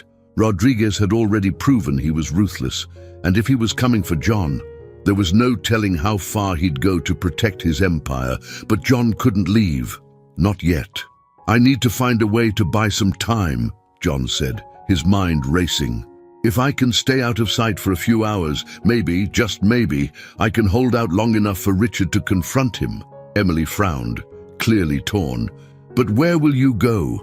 Rodriguez and Sophie are watching everyone." John glanced around the break room, his thoughts spinning as he considered his options. The hotel was massive, with dozens of rooms, hallways, and staff areas that Rodriguez rarely visited. If he could find somewhere to hide, just long enough to wait for Richard to act. "The service areas," John said, his voice quiet but certain. "Rodriguez never goes back there. I can hide in one of the storage rooms until I hear from Richard."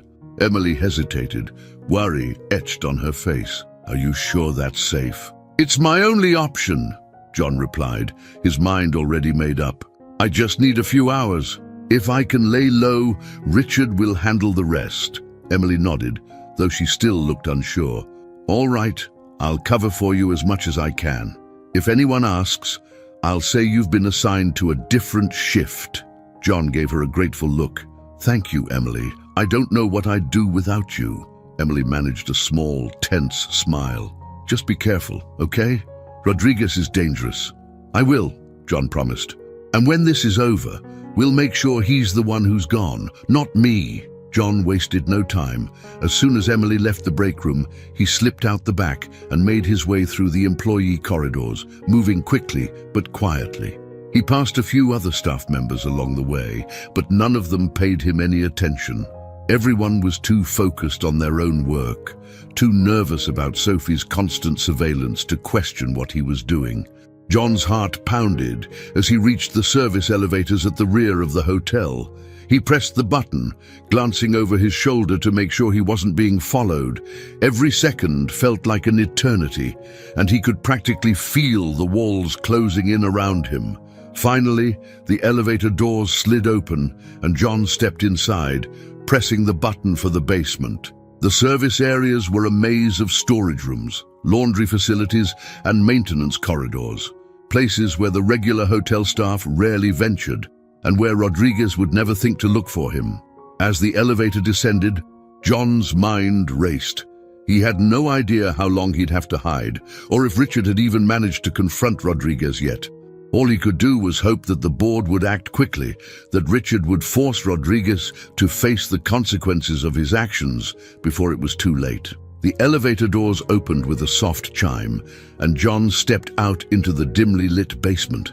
The air down here was cooler, with the faint hum of machinery in the background. It was quiet, almost eerie, but it was exactly what John needed.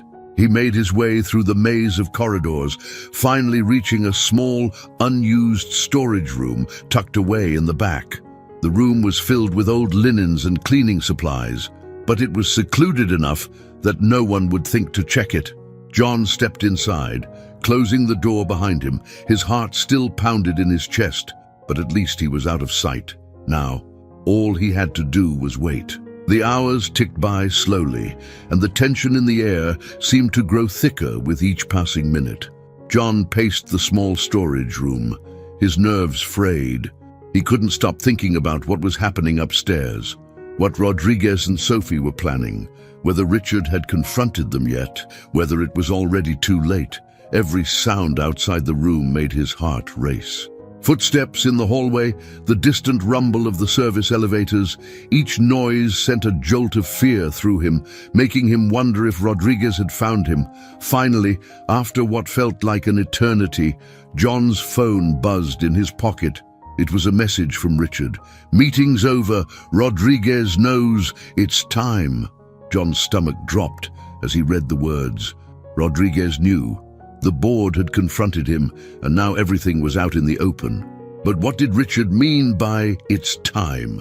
Was the board going to take action against Rodriguez, or had something else happened? John didn't have time to think about it. His phone buzzed again, this time with a message from Emily. "Rodriguez is looking for you. He's furious. Be careful." John's heart pounded. He had expected Rodriguez to come after him, but now that the board knew the truth, things were different. Rodriguez was desperate, and desperate people did dangerous things. John slipped out of the storage room, moving quickly but quietly through the basement corridors. He needed to get out of the hotel, but he knew Rodriguez would be looking for him everywhere. His only chance was to stay one step ahead. As he reached the service elevators, John pressed the button and waited, his pulse quickening. Every second felt like an eternity, and he kept glancing over his shoulder, expecting Rodriguez to appear at any moment. The elevator doors slid open, and John stepped inside, pressing the button for the lobby. He knew he couldn't stay hidden forever. Sooner or later, he would have to confront Rodriguez, and when that happened, he needed to be ready. The ride up to the lobby felt like the longest elevator ride of John Mitchell's life. His heart raced in his chest, every beat loud and echoing in his ears, as the quiet hum of the service elevator filled the small space. Rodriguez was looking for him, furious, desperate, and now fully aware of the board's confrontation. There was no telling what the man was capable of, now that his empire was crumbling beneath him.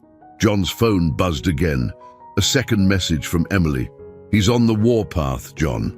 He's been tearing through the hotel. looking for you. I'm trying to keep him distracted, but it won't last long." John swallowed hard, his mind racing. He was running out of time. He had expected Rodriguez to retaliate after the board meeting, but not this quickly. Now, every second counted.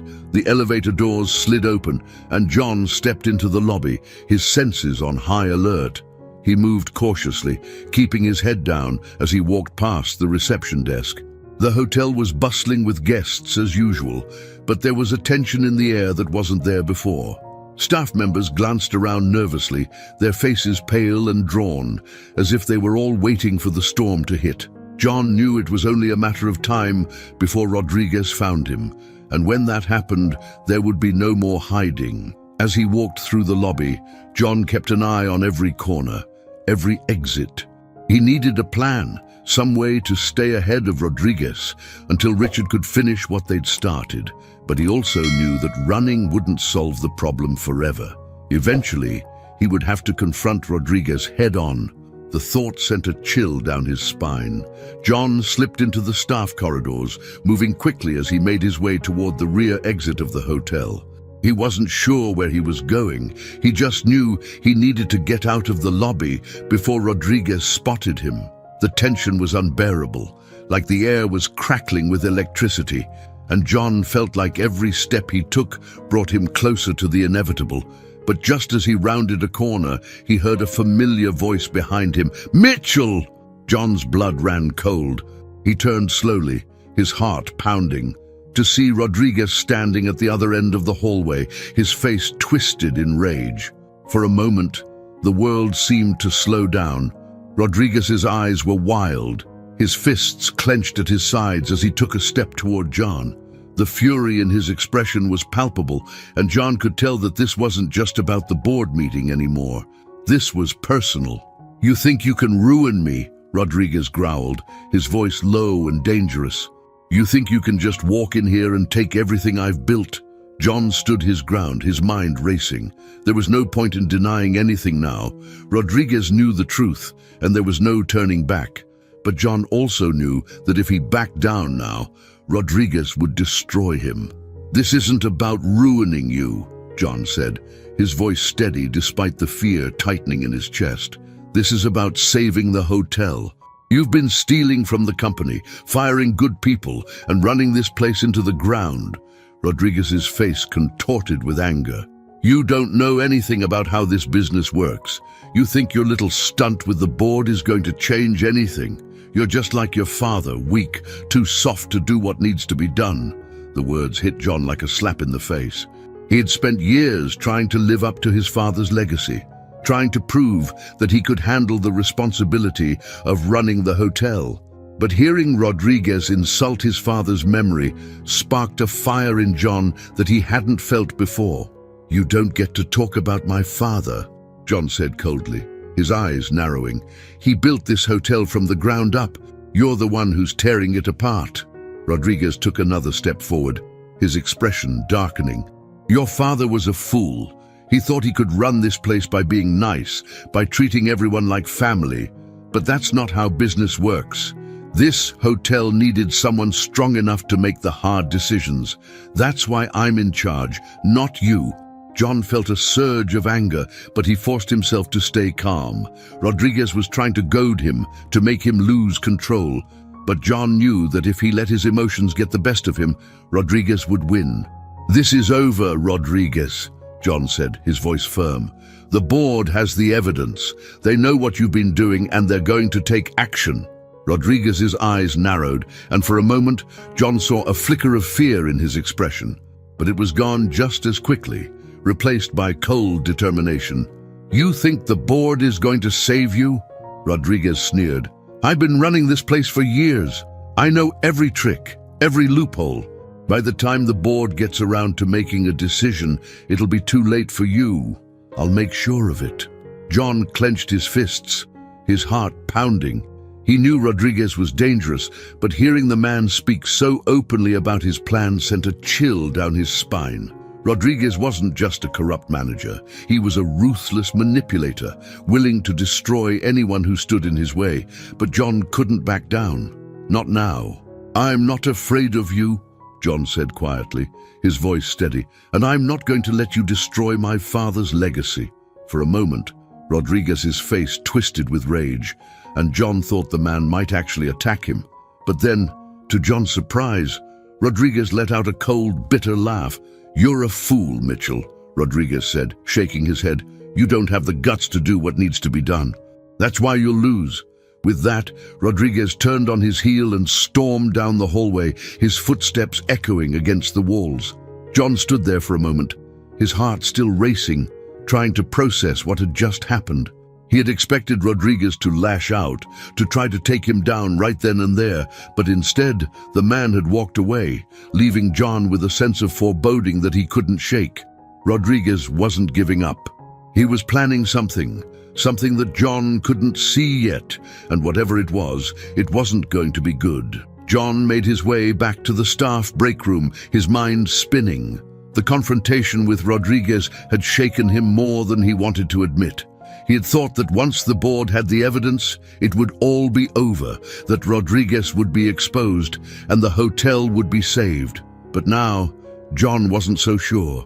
Rodriguez was a master manipulator, and he had been running the hotel for years. He knew every loophole, every weakness, and he wasn't going to go down without a fight. And with Sophie still at his side, willing to do whatever it took to protect him, John knew that the battle was far from over. When he entered the break room, he found Emily waiting for him, her expression anxious. "What happened?" she asked, her voice filled with concern. John sat down heavily in the chair across from her, running a hand through his hair. "I confronted him. He knows everything, and he's not going to give up without a fight." Emily's face paled. "What do we do now?" John stared at the table for a long moment, his mind racing. He knew they couldn't wait for the board to act. They had to take matters into their own hands. Rodriguez was planning something, and if they didn't act fast, it would be too late. "We need to be one step ahead of him," John said finally, his voice firm. "He's not going to go down without a fight, but we can't let him destroy this place. We need to find out what he's planning, and we need to stop him before he can do any more damage." Emily nodded, though her expression remained tense. "But how? He's already suspicious of us. If we get caught, we won't get caught," John said, though his heart was still pounding. "We'll be careful. We have to be." Emily looked at him, her eyes filled with worry. "I'm with you, John, but this is dangerous. Rodriguez isn't just going to walk away." John nodded, feeling the weight of her words. He knew she was right. Rodriguez wasn't going to give up, and neither could they. But no matter what, John wasn't going to let Rodriguez win. Not after everything he had done to the hotel, to the staff, to his father's legacy. It was time to fight back. John Mitchell had never felt pressure like this before. As he sat in the dimly lit staff break room, his mind raced with everything that had unfolded in the past few days. Rodriguez had been exposed to the board, but the man's power over the hotel was far from broken. His confrontation with Rodriguez still echoed in his mind. Those cold, menacing words that felt less like threats and more like promises. John's instincts told him that Rodriguez was planning something big. The man was desperate, and desperate people were dangerous. John knew that if they didn't act quickly, Rodriguez might find a way to turn the situation to his advantage, despite the evidence against him. Emily sat across from him, her fingers nervously tapping on the table. She hadn't spoken much since John told her about the confrontation, but the worry in her eyes was clear. She knew just as well as John that they were running out of time. "We need to figure out what Rodriguez is planning," John said quietly, breaking the silence. "He's not just going to wait for the board to take action. He's going to make his move before they can stop him." Emily nodded, though her expression remained tense. "But how do we find out? He's already suspicious of us, and Sophie is watching everyone closely. If we make one wrong move..." John leaned forward, his mind racing as he considered their options. "We need to get close to him. There has to be someone in his inner circle, someone who knows what he's planning." Emily frowned, her brow furrowed in thought. "What about Sophie? She's been by his side since the beginning. If anyone knows his next move, It's her. John considered this, his thoughts turning to the sharp-eyed head of personnel. Sophie had been Rodriguez's right hand throughout the entire operation, covering for him and protecting his interests. If they could find a way to learn what she knew, they might be able to stay ahead of Rodriguez. It's risky, John said slowly, but you're right. Sophie knows everything. If we can get to her. John, Emily interrupted, her voice hesitant. There's something you should know. John looked at her, noticing the apprehension in her expression. What is it? Emily glanced around the room, as if making sure no one was listening. I overheard something earlier. One of the housekeeping staff was talking to Sophie, and she mentioned something about a meeting Rodriguez is having tomorrow night. John's pulse quickened. A meeting? With who? I'm not sure, Emily admitted, her voice quiet. But it sounded important. Sophie told the housekeeper to make sure no one else knew about it. Whatever it is, they're keeping it quiet. John's mind raced. This was the break they needed. Rodriguez was planning something, and this secret meeting could be the key to finding out what. If they could figure out what Rodriguez was up to before it happened, they might be able to stop him in time. We need to find out where this meeting is happening, John said, his voice filled with urgency. If Rodriguez is planning something big, this is our chance to stop him. Emily nodded, though her expression remained cautious. But how do we get close enough without being caught? Sophie's been watching the staff like a hawk. John thought for a moment, his mind spinning with possibilities. They couldn't just follow Rodriguez or Sophie directly. That would be too obvious, and it would blow their cover. But if they could gather enough information about the meeting beforehand, they might be able to get into position without raising suspicion. I'll talk to some of the staff, John said finally. Maybe they've overheard something else. If we can figure out where and when the meeting is happening, we can get there before Rodriguez knows what's going on. Emily nodded, her resolve hardening. All right, I'll keep an eye on Sophie. If she does anything unusual, I'll let you know. John felt a surge of determination. They were getting closer. This was their chance to stop Rodriguez before he could make his next move. But they had to be smart, and they had to move fast. The rest of the day passed in a blur of quiet conversations and tense glances. John kept his ear to the ground, speaking with a few trusted staff members who had been loyal to his father's vision for the hotel. Most of them were afraid to talk. Rodriguez's reign of intimidation had silenced many, but one or two were willing to share what little they knew. A housekeeper named Maria, who had been working at Mitchell Plaza for over a decade, pulled John aside during her break. Her face was etched with worry, but she spoke in a low voice, her gaze darting around the room to make sure no one was watching. I don't know much, Maria said, her voice barely above a whisper, but I heard Sophie talking to one of the other managers about a late-night meeting in one of the private suites on the top floor. It's happening tomorrow. But no one's supposed to know. John nodded, his heart racing. The top floor of the hotel was reserved for high-profile guests and VIP meetings, discreet, luxurious, and far from the prying eyes of the regular staff. If Rodriguez was holding a meeting there, it had to be important. Did you hear anything else? John asked, his voice tense with anticipation.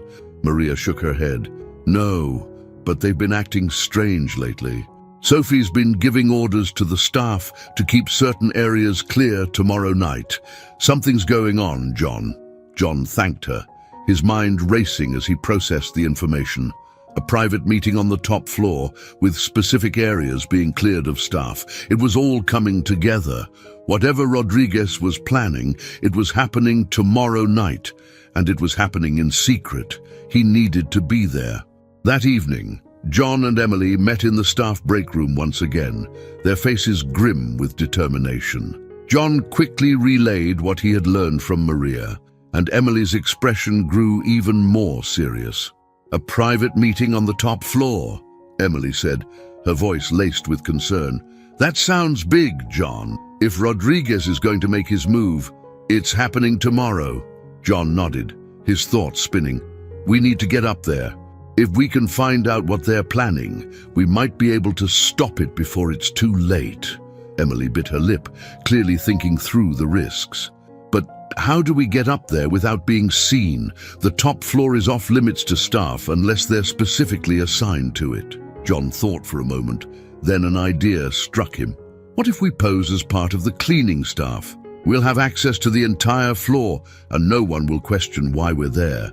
Emily frowned, her brow furrowed in thought. It's risky. If Rodriguez or Sophie see us... They won't, John said firmly. We'll be careful. We'll wait until the meeting starts, then slip in quietly. If we stay out of sight, we can listen to what they're planning without them even knowing we're there. Emily still looked uncertain, but she nodded. All right, I'll get us the uniforms. But we need to be extra careful, John. If they catch us... They won't, John said, though he felt the weight of the risk pressing down on him.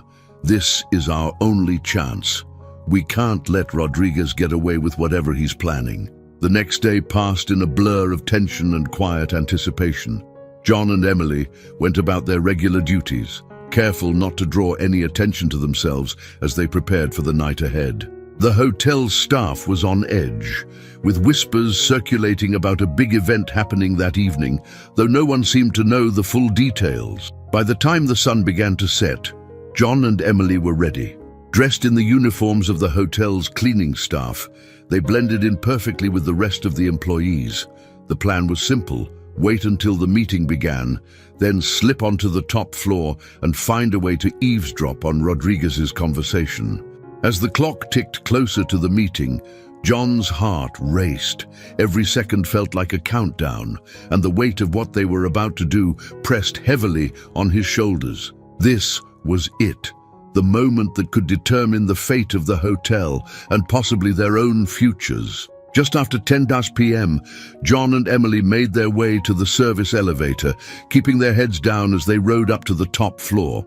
The tension between them was palpable, neither of them speaking as they mentally prepared for what was about to happen. The elevator doors opened, and John and Emily stepped out into the quiet hallway of the top floor. The lights were dim, and the luxurious carpets muffled their footsteps as they moved silently toward the suite where the meeting was being held. As they approached the door, John could hear faint voices from inside. Rodriguez's voice, low and firm, followed by another voice he didn't recognize. His heart pounded in his chest as he pressed his ear against the door, listening intently. This was it, the moment of truth. John Mitchell pressed his ear firmly against the door, straining to make out the voices inside the suite. The hallway was eerily quiet, and every second that passed seemed to stretch on endlessly. Beside him, Emily stood with her back against the wall, her breath shallow and her eyes fixed on the door, ready to react at a moment's notice. The voices inside the suite were muffled, but John could pick out Rodriguez's distinctive tone, low, controlled, but with an edge of frustration. Whoever he was speaking to had a calm, measured voice, someone who seemed unbothered by the tension in the room.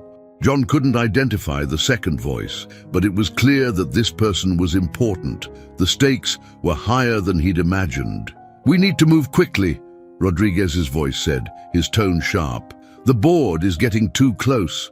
Mitchell's interference is already causing problems. If we wait any longer, it'll be too late." John's heart pounded. Rodriguez was still planning something that would let him slip away, even after the board had confronted him. "We have options," the second voice replied, calm and assured, "but it will require cooperation from certain key players. If we're going to pull this off, we need to ensure there are no loose ends." Loose ends. John's blood ran cold as the words echoed in his mind. He was the loose end, and Rodriguez knew it. There was a brief pause, and then Rodriguez spoke again, his voice quieter, but no less determined. "What about the staff? They've been loyal so far, but Mitchell's been stirring up trouble. If we're not careful, they'll turn against us. We need to make sure they stay in line." "We'll deal with that," the other man replied smoothly. "I've already spoken to Sophie. She'll take care of anyone who becomes a problem." John exchanged a glance with Emily, his chest tightening. Sophie, of course. She was the enforcer, the one who had been keeping everyone in check while Rodriguez pulled the strings. They were both more dangerous than he had realized. "We can't afford any mistakes," Rodriguez continued, his voice tense. "This has to be handled quietly. The board can't know what we're doing until it's too late." John's pulse quickened. Whatever Rodriguez and this mysterious partner were planning, it was clear that they were preparing to make their final move. And if the board didn't act soon, it would all be over. "I've already taken care of the financials," the second man said, his voice filled with a cold confidence. "The money is in place. Once we secure the transfer, we'll be able to walk away clean. No one will know where the funds went." John's heart pounded in his chest. The financials, they were planning to steal from the hotel, siphoning off funds and disappearing before anyone could trace the money. And once they were gone, Mitchell Plaza would be left to crumble under the weight of their corruption. It was worse than John had imagined. This wasn't just about saving the hotel, it was about stopping Rodriguez and his partner from getting away with everything they had stolen. They were planning to drain the hotel's accounts and disappear, leaving the board and the staff to deal with the aftermath. John had heard enough. He stepped back from the door, motioning for Emily to follow him. She looked at him, her expression tense but determined, and together they moved silently back down the hallway toward the service elevator. "We need to stop them," John whispered as they reached the elevator. "They're going to take the money and run. If we don't act now, it'll be too late." Emily nodded, her face pale but resolute. "But how? They've already got everything in place. We don't even know who Rodriguez's partner is." John clenched his fists, his mind racing. She was right. Without knowing the identity of Rodriguez's partner, it would be nearly impossible to track the stolen funds. And with Sophie watching over the staff, any attempt to confront Rodriguez directly could end in disaster. But they had to do something. "We need to get to Richard," John said finally. "He's the only one who can stop this. If we can get the board to freeze the accounts, Rodriguez won't be able to make the transfer." Emily hesitated, her eyes filled with worry. "But what if Rodriguez finds out what we're doing? He's already suspicious. If he catches us..."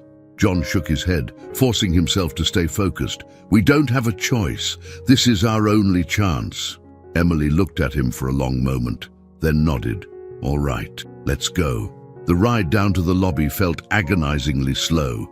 Every floor they passed, every creak of the elevator made John's nerves tighten. He knew that time was running out. Rodriguez and his partner were planning to move quickly, and if they didn't stop them soon, it would all be over. When the elevator finally reached the lobby, John and Emily stepped out, keeping their heads down as they made their way toward the exit. The hotel was quieter than usual, the late hour leaving the lobby mostly empty, but John couldn't shake the feeling that they were being watched. They stepped outside into the cool night air, the city lights casting a pale glow over the streets. John quickly pulled out his phone and sent a message to Richard. "We need to talk. It's urgent. Meet me outside the hotel." Emily stood beside him, her arms crossed as she glanced nervously up at the hotel. "Do you think Rodriguez knows we were listening?" John shook his head, though he wasn't entirely sure. "I don't think so, but we can't take any chances." A few minutes later, a black sedan pulled up to the curb, and Richard stepped out. His face was tense, his usual calm demeanor replaced by a look of concern. "What's going on?" Richard asked as he approached them, his voice low. John quickly explained everything: Rodriguez's secret meeting, the plan to siphon off the hotel's funds, and the looming transfer that would leave the hotel in financial ruin. Richard's expression darkened as he listened, his jaw clenched. "This is worse than I thought," Richard muttered, shaking his head. "I knew Rodriguez was corrupt, but I didn't think he'd go this far." "We need to act fast," John said, his voice urgent. "If they make the transfer, it's over. We need to freeze the accounts before they can take the money." Richard nodded, his expression grim. "I'll call an emergency board meeting. We'll freeze the accounts immediately. Rodriguez won't be able to touch a dime." John felt a wave of relief wash over him, but it was short-lived. Even if they stopped the transfer, Rodriguez was still dangerous. He wouldn't go down without a fight, and John knew that they hadn't seen the last of him. What about Rodriguez's partner? Emily asked, her voice tense. "We still don't know who he's working with." Richard frowned, his brow furrowed in thought. "I've been looking into it, but I haven't found anything yet. Whoever it is, they're good at staying hidden." John clenched his fists, frustration building in his chest. They were so close, but the mystery partner was still a shadow, lurking in the background, pulling the strings alongside Rodriguez. "We'll figure it out," Richard said, his voice firm. "But first, we need to stop Rodriguez. Once the accounts are frozen, he'll have no way out." John nodded, though a sense of unease still gnawed at him. He knew Rodriguez wouldn't go down easily, and there was no telling what the man would do once he realized his plan had been foiled. "We need to be careful," John said quietly. "Rodriguez isn't just going to walk away." Richard met his gaze, his expression serious. "We'll be ready." The next morning, John arrived at the hotel early, his nerves on edge as he prepared for what was to come. He knew that Richard had called the emergency board meeting, and by now the hotel's accounts would have been frozen. Rodriguez's plan to steal the funds had been stopped, but that didn't mean the fight was over. As John walked through the lobby, he noticed the tension in the air had reached a fever pitch. Staff members moved quickly, their faces tight with worry, and the usual hum of hotel activity had been replaced by an uneasy silence. It was clear that something was about to happen. John made his way to the staff break room, where he found Emily waiting for him. She looked just as tense as he felt, her arms crossed as she paced the room. "Did you hear anything?" John asked, his voice low. Emily shook her head. "No, but everyone's on edge. Rodriguez hasn't shown up yet, and people are starting to talk." John frowned, his mind racing. Rodriguez was never late. The fact that he hadn't shown up yet was a bad sign. "We need to be ready," John said quietly. "Rodriguez knows his plan failed. He's going to try something, and we need to be prepared." Emily nodded, though her expression remained tense. "What do you think he'll do?" "I don't know," John admitted. "But whatever it is, we can't let him win." As the morning wore on, the tension in the hotel only grew. Staff members whispered among themselves, and guests seemed to pick up on the unease in the air. John kept his head down, his eyes constantly scanning the lobby for any sign of Rodriguez. Finally, just before noon, John spotted him. Rodriguez stepped out of a black car in front of the hotel, his face set in a grim expression. He moved with purpose as he walked through the lobby, his eyes cold and calculating.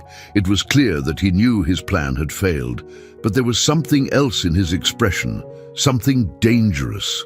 John watched as Rodriguez disappeared into his office, the door closing behind him with a soft click. This wasn't over. Not yet. John Mitchell sat at a small table in the corner of the hotel's break room, his mind racing with the events of the past few days. The accounts had been frozen, effectively halting Rodriguez's plan to siphon off the hotel's funds. But John knew that wasn't the end of it. Rodriguez wasn't the type to simply walk away after a failed scheme. The man was dangerous, ruthless when backed into a corner, and John had no doubt that Rodriguez was already preparing his next move. Emily sat across from him, her face tight with tension. She'd been quiet since they received the news that the board had frozen the accounts, and John could tell she was just as on edge as he was. The victory felt hollow, like a calm before the storm. Rodriguez hadn't made any public moves yet, but everyone at the hotel knew something was coming. "He's not going to give up," Emily said quietly, breaking the silence. "Rodriguez is too deep into this to just walk away. He'll fight back." John nodded, his jaw clenched. "I know, and we need to be ready when he does." Emily leaned forward, her voice low and filled with urgency. "But how? We stopped him from taking the money, but he still has power over the staff. Sophie's still by his side, and they're watching everyone closely. If we make one wrong move..." John rubbed his temples, trying to think through their options. The accounts were frozen, but Rodriguez still had his grip on the day-to-day operations of the hotel. He could still intimidate the staff, still use Sophie to keep everyone in line, and John knew that if Rodriguez decided to retaliate, things could get ugly fast. "We need to expose him completely," John said finally, his voice steady, The board has the financial evidence, but they don't see the full picture. They don't know about the threats, the fear he's instilled in the staff. If we can show them what Rodriguez has been doing behind the scenes, they won't just freeze the accounts, they'll fire him. Emily looked at him, her eyes wide with a mixture of hope and fear. But how do we prove that? The staff is too scared to speak up, and Sophie's covering for him. John thought for a moment, the pieces slowly falling into place in his mind. He knew they had to act fast. Rodriguez was likely planning something in response to the frozen accounts, and if they didn't move quickly, he might find a way to turn things back in his favor. There's only one way, John said quietly. We need to record him. If we can catch Rodriguez threatening the staff or talking about his plans, we'll have all the evidence we need. Emily's eyes widened. You want to record him? That's risky, John. If he finds out... He won't, John said, his voice firm. We'll be careful, but it's the only way to take him down once and for all. Emily hesitated for a moment, clearly weighing the risks in her mind. But finally, she nodded. Okay, I'll help. But we need to be smart about this. John smiled faintly, grateful for her support. We will be. The rest of the day passed in a tense blur. John and Emily went about their usual tasks, trying to blend in with the other staff members while keeping their plan firmly in mind. John could feel the weight of the situation pressing down on him.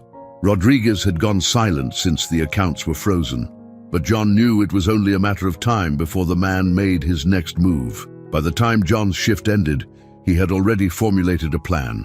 He knew that Rodriguez wouldn't be reckless. Not yet. The man was too calculating to make a move without first assessing his options. That meant Rodriguez would likely be meeting with Sophie or some of his other allies soon, trying to figure out how to regain control of the situation. And when he did, John would be ready.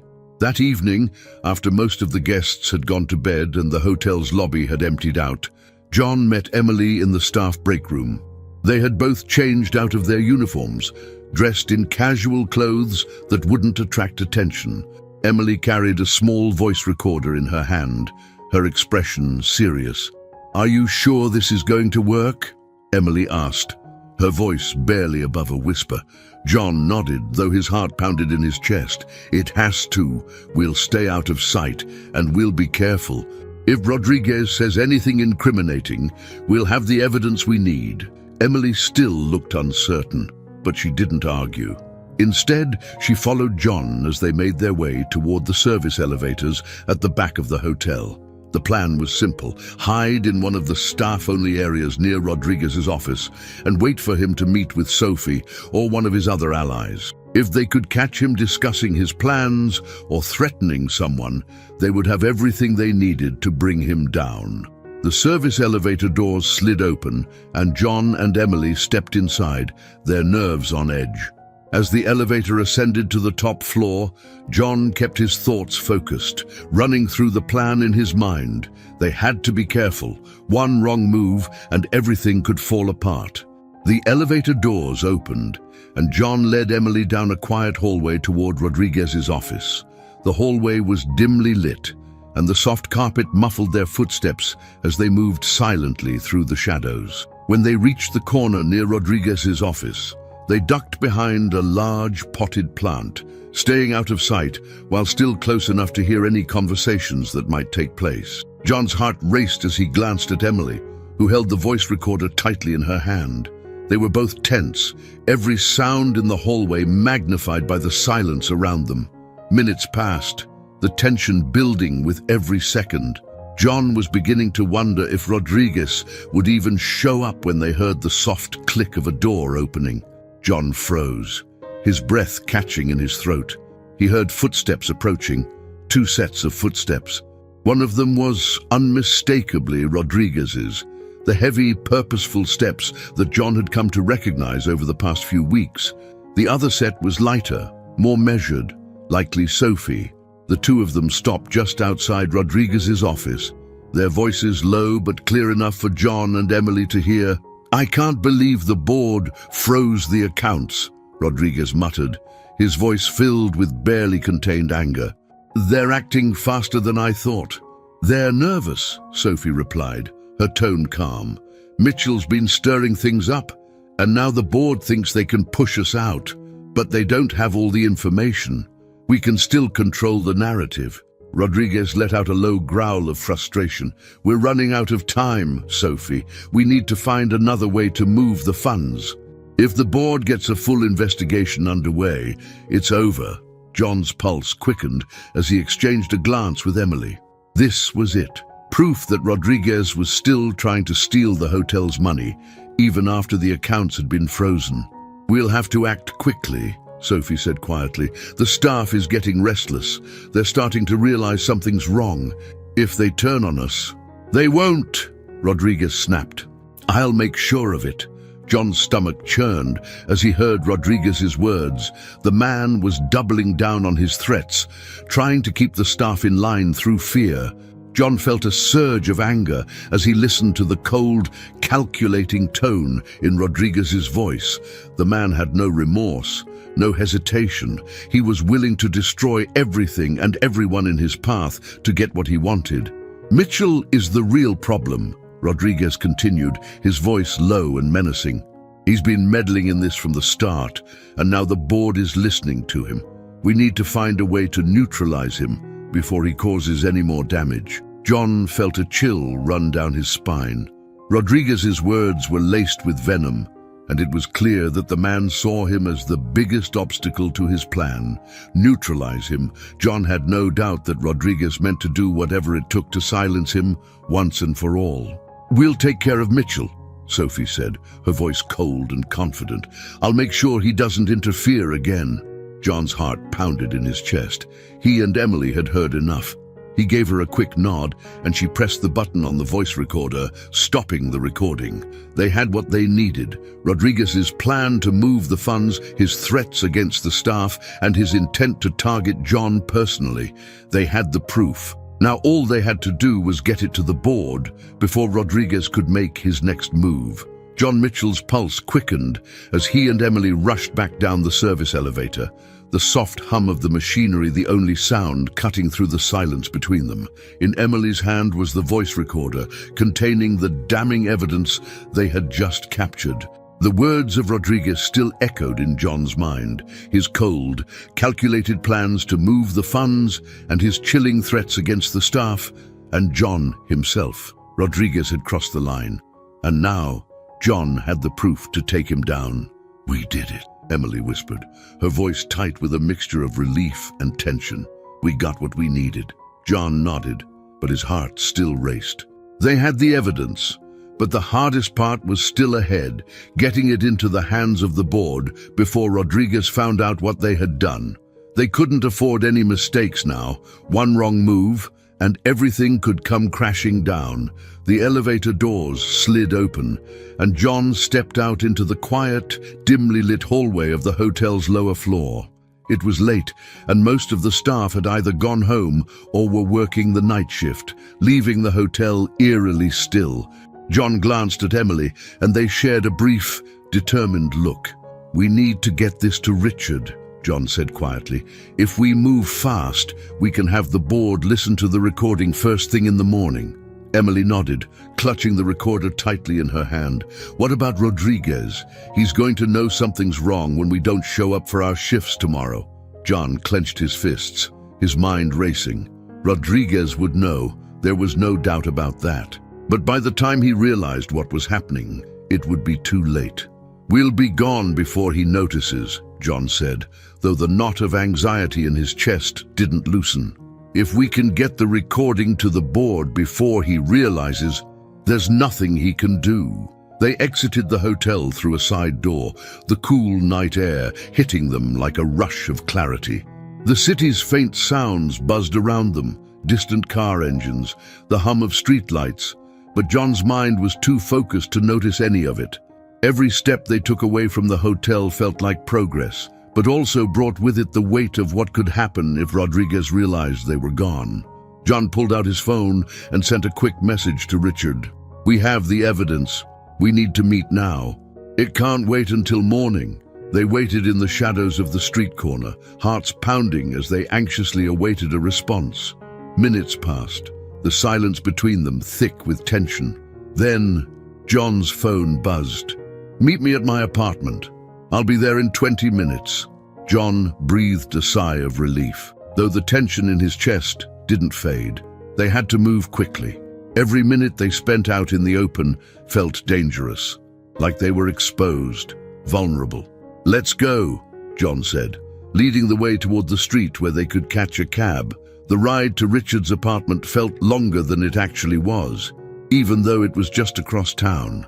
John stared out the window, his mind replaying everything that had happened. He had come to the hotel undercover, hoping to understand the cracks in its foundation, but what he had uncovered was far worse than he could have imagined. His father's legacy was hanging by a thread, and Rodriguez had nearly destroyed everything, but they were so close now. They had the evidence. They could finally end this. When they arrived at Richard's apartment building, John and Emily stepped out of the cab, their hearts pounding as they approached the door.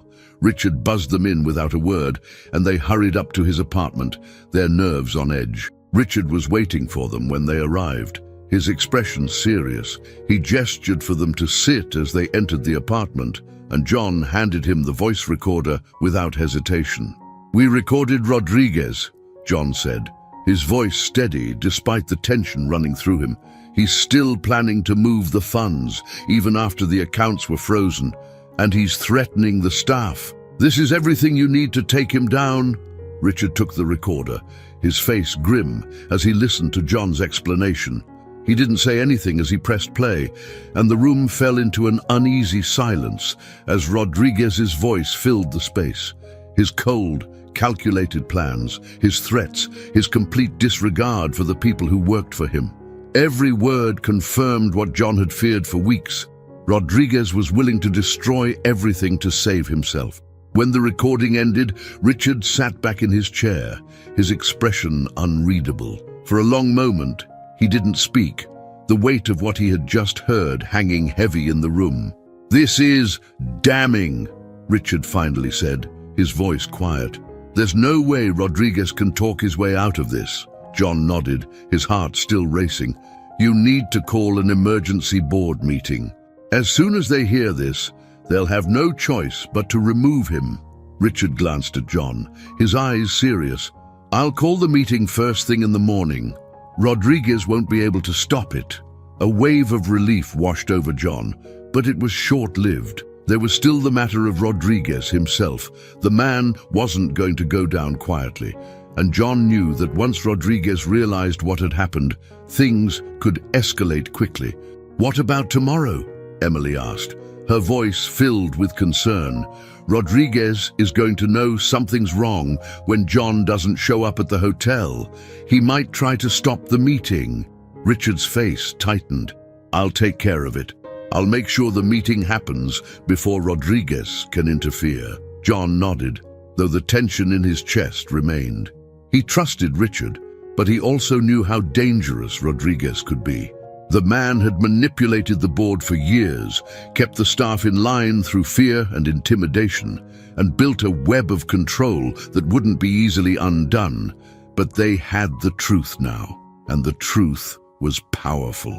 The next morning, John woke early, the adrenaline from the night before still coursing through his veins. It was the day everything would come to a head, the day Rodriguez would finally face the consequences of everything he had done. He and Emily had stayed in a small hotel across town for the night, far away from Mitchell Plaza and Rodriguez's reach. They couldn't risk being seen near the hotel until the board meeting was over. As they sat in the small hotel room, waiting for news from Richard, John felt the weight of everything pressing down on him. The fight wasn't over yet. Even with the recording, there were still so many unknowns. Rodriguez's partner, Sophie's involvement, the full extent of Rodriguez's plans. But they had taken the first step, the hardest step. Emily paced the room, her expression filled with nervous energy. "Do you think it'll work? Do you think the board will actually listen?" "They have to," John said, though the uncertainty gnawed at him. "They can't ignore what's on that recording." Emily nodded, though she didn't look entirely convinced. "But Rodriguez, he's been controlling them for so long. What if he finds a way to spin it? What if he turns it around on us? John shook his head, trying to stay calm. He won't. He can't talk his way out of this. The board won't let him. But even as he said the words, a part of him feared what Rodriguez might do. The man was desperate now, and desperate men did dangerous things. John's phone buzzed, and he quickly grabbed it from the bedside table. It was a message from Richard. "The board is meeting now. I'll call you as soon as it's over." John exhaled slowly, the tension in his chest tightening. The waiting was the hardest part. Everything hinged on that meeting, on the board's decision, on the truth coming to light. Emily sat down beside him, her leg bouncing nervously. "I can't believe we're so close, after everything we've been through." John nodded, his mind racing with everything that had led them to this moment. The months of undercover work, the lies, the tension, the danger. It had all been leading to this, and now they were on the verge of bringing Rodriguez down for good, but the waiting was agonizing. 2 hours later, John's phone rang. He quickly answered, his heart racing as he heard Richard's voice on the other end. "It's done," Richard said, his voice steady but serious. "The board voted unanimously. Rodriguez has been removed from his position effective immediately. He's out." John felt a wave of relief wash over him, but there was a cautious edge to Richard's tone that made his stomach twist. "What about Rodriguez?" John asked, his voice tight. "Does he know?" There was a brief pause on the other end, and when Richard spoke again, his voice was quieter. "He knows. He left the hotel a few minutes ago. But John, be careful. Rodriguez didn't seem like a man who was giving up." John's heart skipped a beat, the relief he had felt only moments ago fading into a cold dread. Rodriguez was out, but he wasn't done. John Mitchell hung up the phone, his mind racing. Rodriguez was out, but Richard's words echoed in his mind. Rodriguez didn't seem like a man who was giving up. The victory that John had been fighting for, the removal of Rodriguez from Mitchell Plaza, should have been a moment of relief, but instead, it felt like the calm before the storm. The knot of tension in his chest hadn't loosened, and the feeling of impending danger only grew stronger. Emily sat beside him, her face a mixture of relief and anxiety. "He's out?" she asked, her voice tentative. John nodded, though he could see the concern in her eyes. "Yes, the board voted him out. He's officially done." Emily let out a slow breath, but it was clear that she, like John, wasn't fully convinced that this was the end. "So, why don't you look happy?" she asked, her voice laced with worry. John ran a hand through his hair, leaning forward as he processed everything. "Because Rodriguez isn't the type to go quietly," he said, his voice low. "Richard said he left the hotel, but I know him. He's not done. He's going to make his move." Emily swallowed hard, her hands clenched together in her lap. "But the board knows the truth. He doesn't have any power left." John shook his head, his stomach twisting. "He doesn't need the board's approval to do something dangerous. He still has his connections, and he's angry, desperate. People like that. They don't walk away without a fight." Emily's expression darkened, the weight of his words sinking in. "What do we do?" John stood up, pacing the small hotel room as his mind raced. They had taken Rodriguez out of the hotel, but they hadn't stopped him completely. The man was still a threat, and now that he had lost everything, there was no telling how far he would go to retaliate. "We need to be ready," John said, his voice firm. "Rodriguez is going to try something, and when he does, we have to be one step ahead." Emily nodded, though the tension in her eyes remained. "But how do we know what he's going to do? He could be planning anything." John stopped pacing, turning to face her. "We don't. But we know Rodriguez. He's always been about control. He'll try to take something back, maybe even use Sophie or his partner to cause more damage. We need to stay close to the hotel, keep an eye on things." Emily bit her lip, her gaze shifting toward the window. "But it's dangerous, John. What if he comes after you?"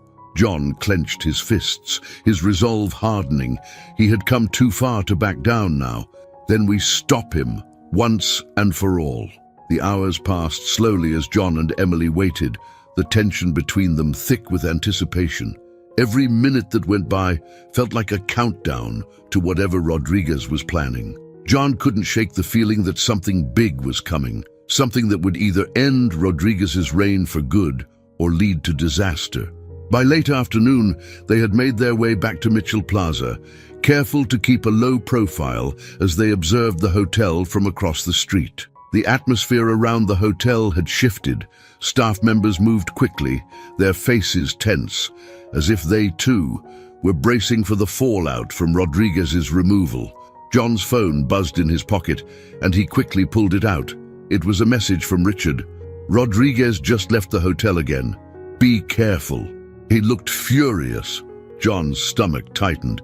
He hadn't expected Rodriguez to go back to the hotel after being removed. Whatever the man was doing now, it was clear he wasn't walking away quietly. "We need to find out what he's planning," John said, turning to Emily. "Rodriguez went back to the hotel for a reason. He might be trying to sabotage something before he's forced out completely." Emily nodded, her expression serious. "How do we get in?" "The staff's probably on edge after everything that's happened." John thought for a moment, his mind racing. "We'll have to go in as guests. No uniforms this time. If Rodriguez or Sophie see us, they'll know something's wrong." Emily frowned, but she didn't argue. "All right, let's do it." They approached the hotel cautiously, slipping through the side entrance to avoid attracting attention. The lobby was quieter than usual, but the tension in the air was palpable. John could see the way the staff moved, more nervous than ever, casting anxious glances toward the front desk, where Sophie stood, her expression cold and unreadable. "She's still here," Emily whispered, her voice tight with concern. John's jaw clenched. Sophie had been Rodriguez's most loyal ally throughout the entire ordeal, covering for him and helping him keep control of the hotel. Now that Rodriguez had been removed, she was still holding her position of power, likely waiting for Rodriguez's next instructions. "We need to stay out of her sight," John said quietly. "Let's go to the service corridors. If Rodriguez is still planning something, we'll find him there." They moved quickly through the lobby, keeping their heads down as they slipped into the back corridors where the staff worked behind the scenes. The atmosphere was even more tense here, the usual chatter replaced with anxious whispers and hurried movements. Everyone knew something was wrong, but no one seemed to know exactly what. As they made their way down the narrow hallway, John's mind raced. Rodriguez had always been careful, always 2 steps ahead, but now, with his back against the wall, the man was dangerous. Desperate people made reckless decisions, and John knew that whatever Rodriguez was planning, it would be big. They reached the door to the service elevators, and John pressed the button, his heart pounding as they waited. The soft hum of the elevator filled the silence, and John couldn't shake the feeling that they were walking into a trap, but they had no choice. They needed to stop Rodriguez before he could do any more damage. The elevator doors opened, and they stepped inside, riding up to the top floor where Rodriguez's office was located. The ride felt agonizingly slow, every second filled with the weight of what they were about to face. When the doors finally slid open, John and Emily stepped into the quiet hallway. The air felt heavy, and John's pulse quickened as they moved toward the corner where Rodriguez's office was located. But as they approached, they heard something that made them both freeze. Voices, low, tense voices coming from inside the office. John exchanged a glance with Emily, his heart racing. It was Rodriguez. He was in there, and he wasn't alone. They crept closer, staying out of sight as they listened. "I'm telling you, we don't have time," Rodriguez's voice growled. "The board is closing in, and Mitchell is onto us. If we don't act now, it's over." "We'll act," another voice replied, calm but firm. John recognized it as Sophie's, "but we need to be smart about it. If we go too fast, we'll draw attention." John's blood ran cold as he realized what was happening. Rodriguez wasn't done. He was planning something, and Sophie was still helping him. The two of them were preparing to make their final move, even after Rodriguez had been removed from power. "We'll take care of Mitchell," Rodriguez muttered, his voice filled with venom. "Once he's out of the way, We can finish what we started." John's heart pounded in his chest. They were still targeting him, still planning to take him down to protect their scheme. And they were going to act soon. Emily looked at John, her eyes wide with fear and determination. "What do we do?" John clenched his fists, his mind racing. They couldn't confront Rodriguez and Sophie directly, not yet. They needed to gather more information, find out exactly what they were planning before making their move. "We need to stop them," John whispered, "but we have to be smart about it. We need proof." Emily nodded, though the fear in her eyes was clear. "How?" John thought for a moment, then pulled out his phone. "We'll record them again. If we can get them talking about their plan, we'll have everything we need to expose them." Emily hesitated, but she nodded. "Okay, let's do it." They crept closer to the office, staying hidden as they positioned themselves just outside the door. John held up his phone, pressing the record button as they listened. Rodriguez's voice was low but filled with urgency. "We'll move the money tonight. Once it's transferred, there's nothing the board can do." Sophie's voice was calm, controlled. "And Mitchell, I'll handle him," Rodriguez growled. "He won't be a problem for much longer." John's stomach turned as he heard the venom in Rodriguez's voice. The man was desperate, willing to do whatever it took to protect himself, even if it meant destroying John in the process. But they had the recording, and this time they weren't going to let Rodriguez slip away. The cold, controlled tone of Sophie's voice still echoed in John Mitchell's mind as he and Emily slipped quietly away from Rodriguez's office. His pulse quickened, and the weight of what they had overheard hit him like a freight train. Rodriguez was still planning to move the stolen money that very night, and worse, he had every intention of coming after John to silence him once and for all. As they moved back toward the service elevator, John's mind raced. They had another recording, one that confirmed Rodriguez's plan to drain the hotel's accounts and flee before anyone could stop him. But the stakes were higher now. Rodriguez wasn't just plotting to save himself, he was preparing to make sure John didn't stand in his way. And there was no doubt that Rodriguez's threat to handle him meant something far more dangerous than a mere confrontation. "We need to get this to Richard immediately," Emily whispered as they reached the elevator. "This recording, it's enough to finish Rodriguez for good." John nodded, though his heart was pounding in his chest. They were running out of time. Rodriguez was planning to move the funds tonight, and if they didn't act fast, everything would be lost. The hotel, his father's legacy, the livelihoods of the staff, all of it would be destroyed. But more than that, John's own safety was on the line. Rodriguez had made it clear that John was a threat, and desperate men did desperate things. The elevator doors slid open, and they stepped inside, the soft hum of the machinery doing little to calm John's nerves. His thoughts raced, calculating their next steps. They couldn't risk returning to Richard's apartment, not now that Rodriguez knew they were onto him. They needed to meet somewhere secure, somewhere Rodriguez couldn't find them. John quickly pulled out his phone and sent a message to Richard. "We've got more evidence. It's urgent. Meet us at the cafe near Mitchell Plaza in 30 minutes. As the elevator descended, John glanced at Emily, who still clutched the recorder tightly in her hand. Her expression was a mixture of determination and fear, and John knew she was just as anxious as he was. They were getting closer, but the danger was escalating with every step they took. "We'll meet Richard, get the board involved again, and stop Rodriguez before he can transfer the money," John said, trying to sound confident despite the knot of tension in his chest. Emily nodded, though her eyes remained tense. "But what if Rodriguez realizes we're onto him before then? He's already suspicious, and if he finds out we've been recording him?" John swallowed hard, trying to push down the fear gnawing at him. She was right. Rodriguez had already shown he was willing to go to any lengths to protect himself. If he found out what they were planning, he wouldn't hesitate to act. "We won't let that happen," John said firmly. "We'll be careful." 30 minutes later, John and Emily arrived at the cafe, a small, quiet spot just a few blocks away from Mitchell Plaza. It was the perfect place for a discreet meeting, far enough from the hotel to avoid drawing any unwanted attention. The cafe was mostly empty, the low murmur of a few patrons the only sound as they slipped into a booth at the back. John glanced around nervously, his mind still racing with the weight of what they were about to do. The clock was ticking, and every second brought them closer to Rodriguez's final move. If they didn't act fast, everything would be lost. A few minutes later, Richard arrived, his face tense as he slid into the booth across from them. "You said it was urgent," Richard said, his voice low but serious. "What's going on?"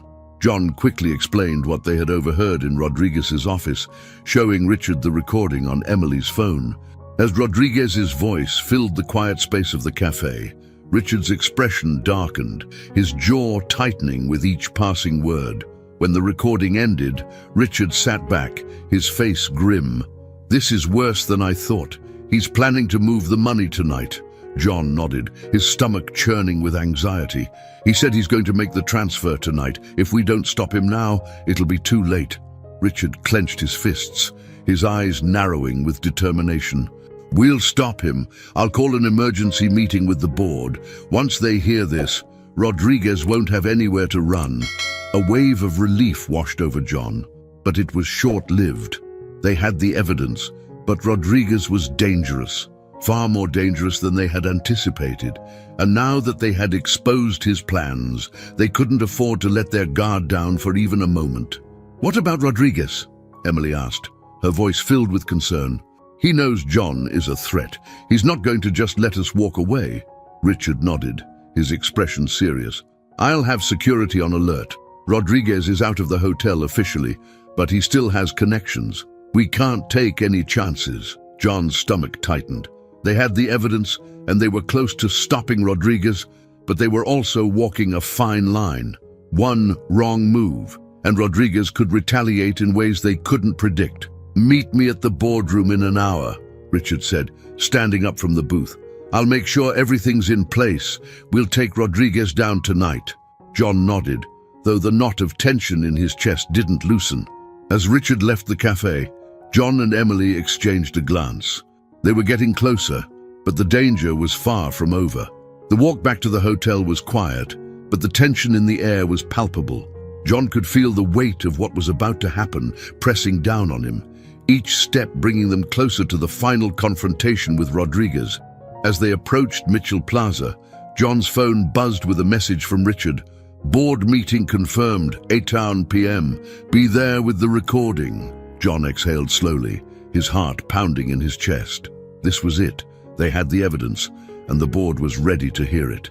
By the end of the night, Rodriguez's plan would be exposed, and the hotel would finally be free of his control. But as they reached the entrance to the hotel, John's stomach twisted with unease.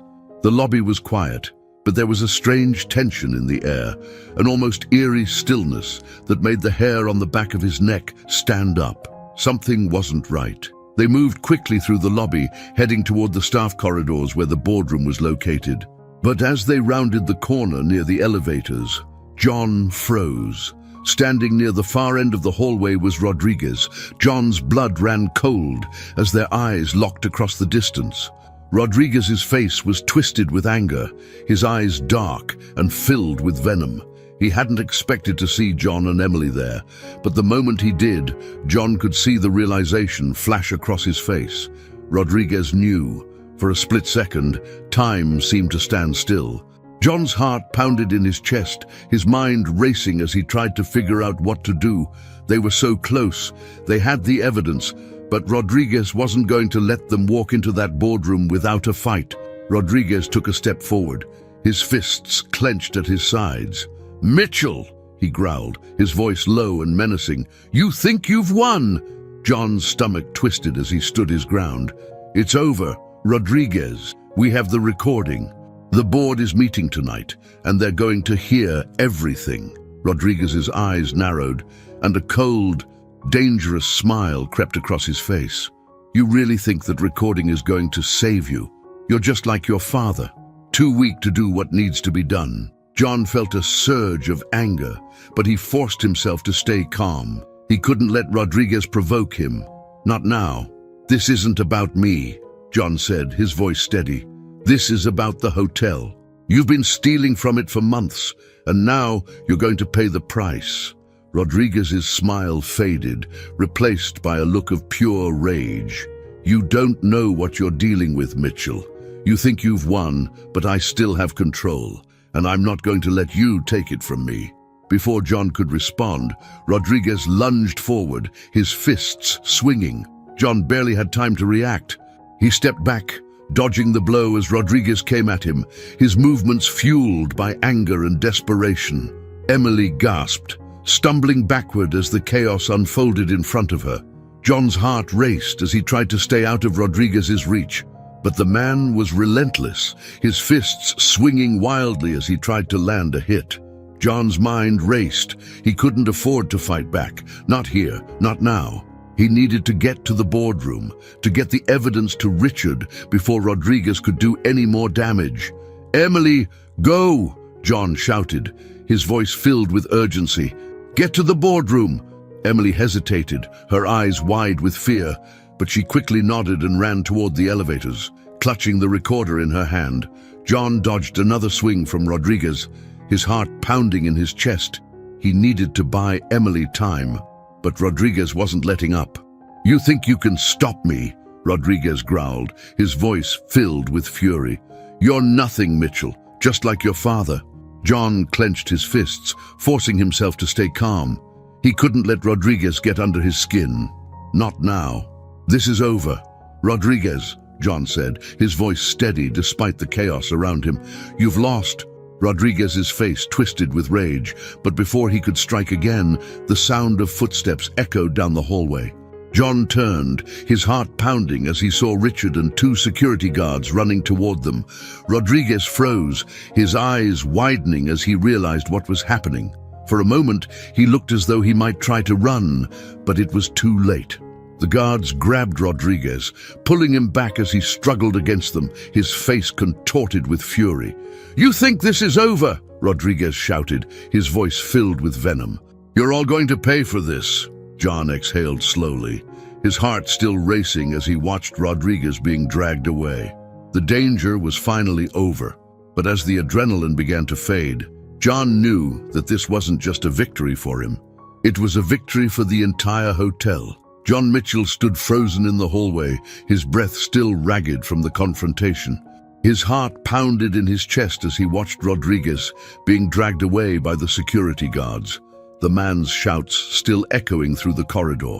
The raw anger in Rodriguez's voice lingered, a dark reminder that even though he was out of the picture, the damage he had done and the danger he posed was far from over. John ran a hand through his hair, trying to calm the adrenaline that surged through his veins. He had expected resistance from Rodriguez, but seeing the man lose control so completely had been more unnerving than he could have imagined. The threats, the venom in his words. It wasn't just a final attempt to cling to power. It felt personal. Like Rodriguez had decided that if he couldn't keep control of the hotel, he would take everything down with him, including John. Emily hurried back from the elevators, her face pale but determined. She had made it to the boardroom, handed over the recording to Richard, and had returned just in time to witness the aftermath of Rodriguez's arrest. "Are you okay?" she asked, her voice tinged with concern as she reached John. John nodded, though his pulse still raced. "I'm fine," he said, his voice steady despite the storm of emotions swirling inside him.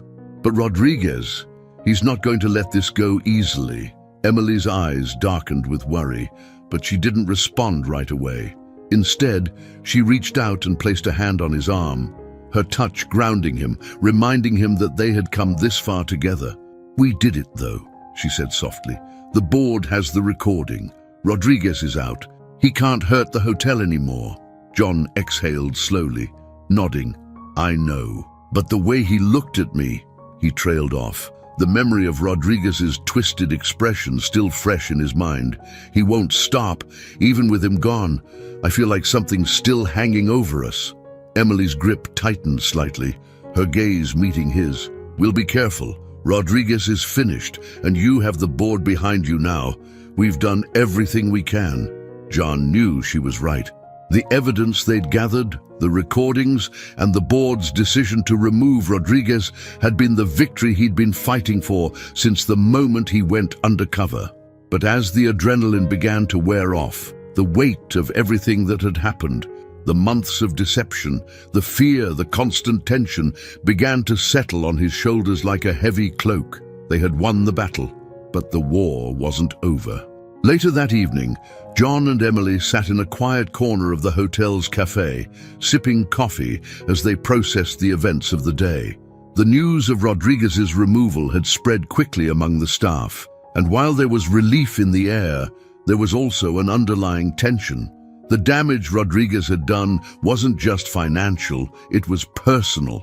The fear he had instilled in the staff, the toxic environment he had created, wouldn't disappear overnight. John stared into his coffee cup, his thoughts spinning. He had inherited the hotel chain from his father, but in the time since, it felt like he had inherited something far more complicated, a legacy of trust and care that had been eroded by Rodriguez's greed and cruelty. Now, with Rodriguez gone, it was up to him to rebuild that trust, to restore the hotel to what his father had intended it to be. Emily watched him carefully, her eyes filled with empathy. "You're thinking about the hotel, aren't you?" John looked up, offering a small, weary smile. "Yeah, I thought that once we got rid of Rodriguez, everything would fall into place. But now, I'm realizing just how much damage he's done." Emily nodded, her expression serious. "He hurt a lot of people. The staff, they're going to need time to heal." John sighed, leaning back in his chair. "It's going to take more than time. The staff is still scared. They're afraid that things won't really change, that someone else like Rodriguez will come in and make their lives miserable again." Emily reached across the table, taking his hand. "But you're not like Rodriguez. You care about this place, about the people who work here. That's why you went undercover in the first place. They'll see that." John looked at her, appreciating the reassurance, but the weight of responsibility still pressed down on him. "I hope so. But I can't do it alone." Emily smiled softly. "You're not alone. You have Richard, and you have me, and you have the staff. Once they see the changes you're going to make, they'll believe in this place again." John squeezed her hand, feeling a flicker of hope. Emily was right, he wasn't alone in this fight, and while Rodriguez had done everything he could to destroy the hotel's spirit, John knew that with the right leadership, they could rebuild. The following day, John met with Richard and the other members of the board. The mood in the boardroom was tense but hopeful. The recording John and Emily had captured the night before had been played in full, leaving no room for doubt about Rodriguez's corruption. The board had acted quickly to remove him, but now came the difficult part, picking up the pieces. "We've got a long road ahead," Richard said, his voice serious as he addressed the group. "Rodriguez did a lot of damage, both financially and to the morale of the staff. We need to move carefully and make sure we're addressing the concerns of the people who work here." John nodded, his mind racing with ideas. "The first thing we need to do is address the staff directly," he said. "They've been living under Rodriguez's rule for too long. We need to show them that things are changing, and that starts with listening to their concerns." The other board members murmured their agreement, but John could feel the weight of the task ahead. Rodriguez's reign had left deep scars, and it would take more than a few policy changes to heal them. The staff needed to know that they were valued, that they were part of something bigger than just a paycheck. "I'm planning to meet with the department heads later today," John continued, his voice filled with determination. "We need to hear from them directly, what's been working, what hasn't, and how we can support them moving forward." Richard smiled, his expression approving. "That's exactly what we need right now. The staff needs to see leadership that cares about them, and you're the right person to show them that." John appreciated the vote of confidence, but there was still so much uncertainty. He had been thrust into this role by circumstance, but now it was time to prove that he could handle it. The hotel needed more than just a leader. It needed someone who could restore the trust that had been broken. As the day wore on, John met with the department heads, listening carefully as they voiced their frustrations, their fears, and their hopes for the future. The meetings were long and emotionally charged, but by the end of the day, John had a clearer picture of what needed to be done. Emily had been right. The staff needed to heal, but they also needed to feel empowered. They needed to know that their voices mattered, that they were part of the solution. John had always believed in the idea that a hotel was more than just a building or a brand. It was the people who made it what it was. And now, more than ever, he needed to show them that they were at the heart of Mitchell Plaza. By the time the meetings ended, John felt a mixture of exhaustion and cautious optimism. The road ahead was long, but for the first time in months, he felt like they were moving in the right direction. That evening, John and Emily sat together in his office, the quiet hum of the hotel's activity just beyond the door. The tension that had hung over them for so long had begun to lift, replaced by a sense of calm that John hadn't felt in months. "You did good today," Emily said, her voice soft but filled with pride. John smiled, though it was a tired smile. "It's a start, but we've still got a lot of work to do." Emily leaned closer, resting her head on his shoulder. "You've already done the hardest part. The rest, we'll figure it out." John wrapped an arm around her, grateful for her support. She had been by his side through all of it, the danger, the fear, the uncertainty, and now, as they faced the challenge of rebuilding the hotel, he knew he wouldn't have to do it alone. For the first time in what felt like forever, John allowed himself to relax. Rodriguez was gone. The staff was beginning to heal. And the future of Mitchell Plaza, though uncertain, was now in the hands of the people who cared about it most. Even with Rodriguez gone, a shadow still hung over Mitchell Plaza. The news of his removal had spread through the staff like wildfire, bringing relief to some and uncertainty to others. John Mitchell could feel it in the air, the way employees moved through the hotel halls with a mix of nervousness and cautious hope. The scars left behind by Rodriguez's cruel reign weren't going to heal overnight. John stood at the window of his office, looking out over the city as the sun dipped below the horizon, casting the streets in a wash of golden light. The familiar hum of the hotel filled the background, but there was something different in the atmosphere now, something fragile. The hotel was still standing, but it felt like it was teetering on the edge of something delicate, and John wasn't sure if he was ready for what came next. He turned away from the window as Emily entered the room, her face tired but supportive. She had been by his side through every twist and turn of the last few weeks, and now, as they faced the final stretch, John was more grateful than ever for her steady presence. "You look like you've been carrying the weight of the world on your shoulders," Emily said softly, giving him a small smile as she sat down in the chair opposite his desk. John chuckled, though it was a tired sound. "I guess I have been. It feels like we've been fighting for so long, and now that Rodriguez is finally out, I thought I'd feel more relieved. But instead, I'm just wondering what's going to happen next." Emily's smile faded, replaced by a look of understanding. "You're worried about the staff, aren't you?" John nodded, running a hand through his hair.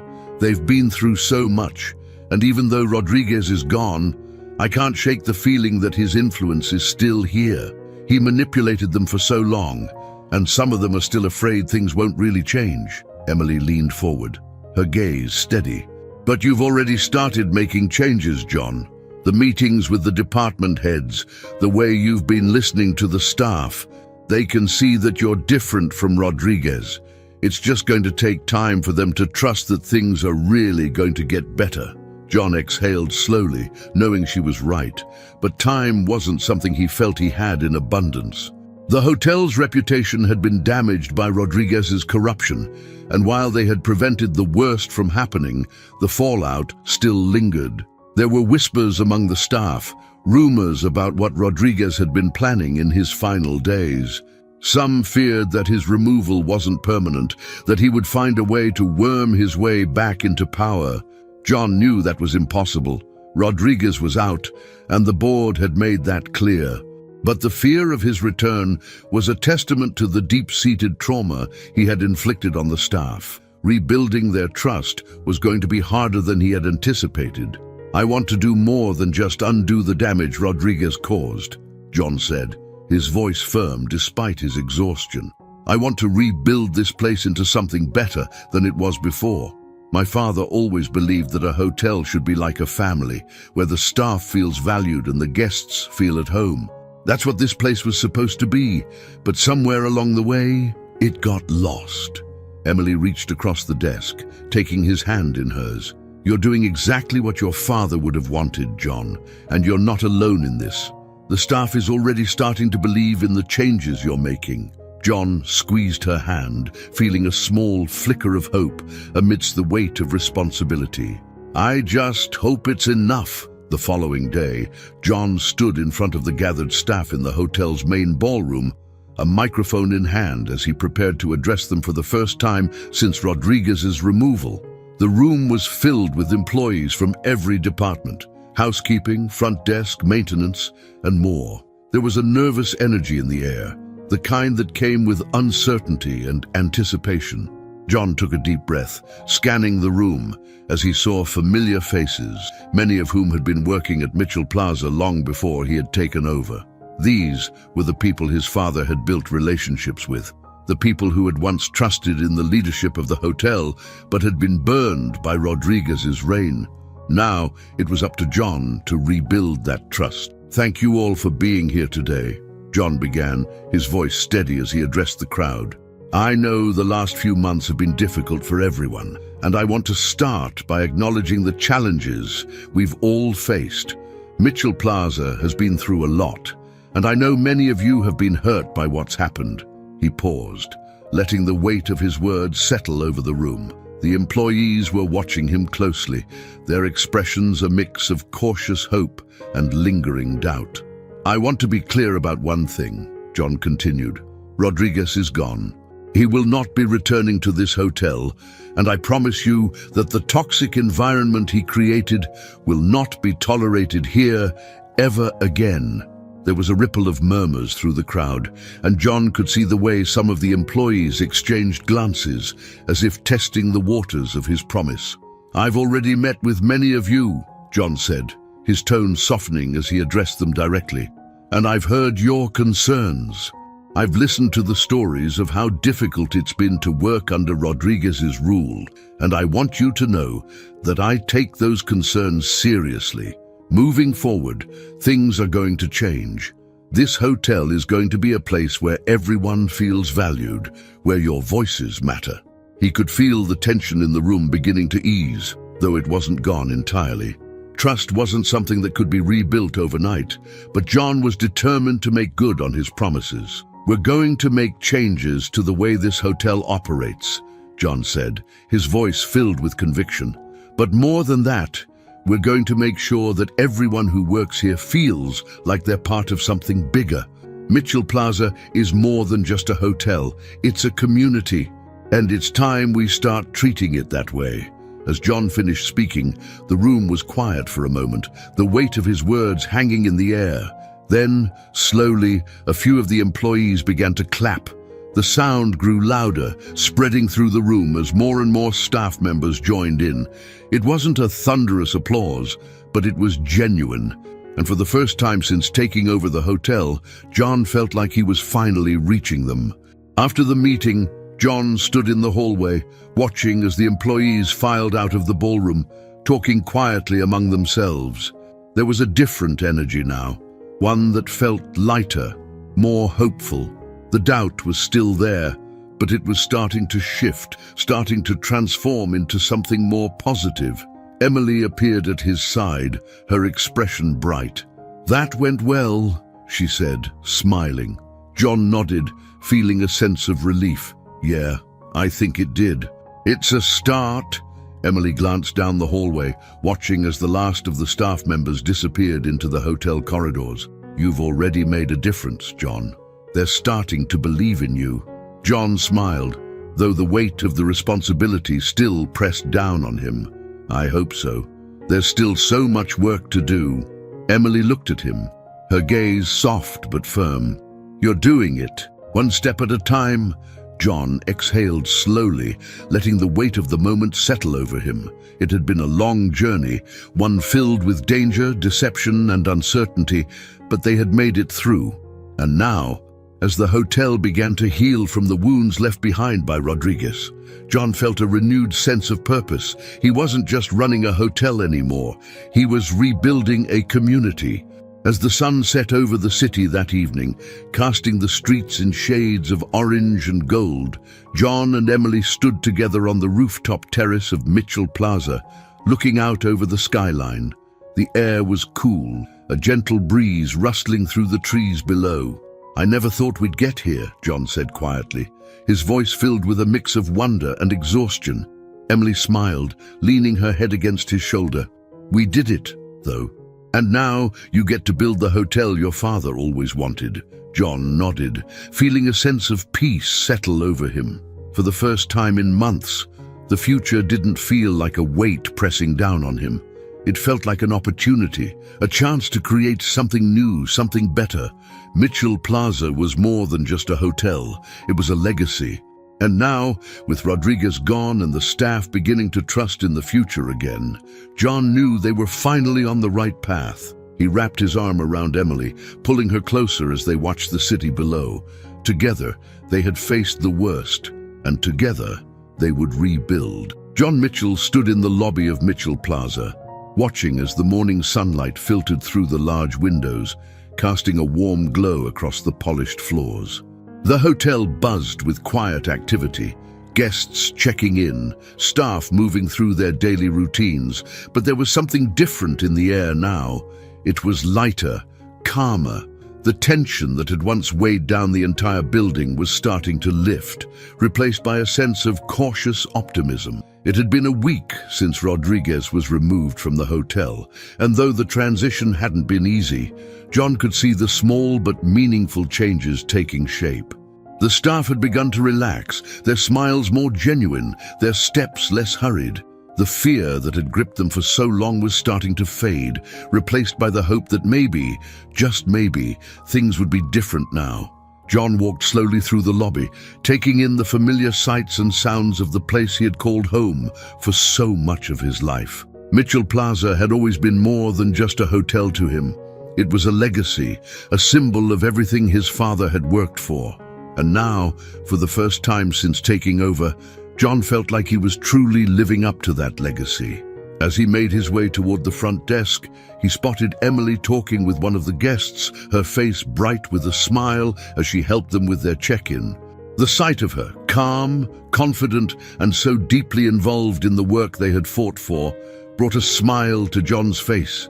Emily had been his rock through all of this, and now, as they stood on the other side of the conflict, John couldn't imagine doing any of this without her.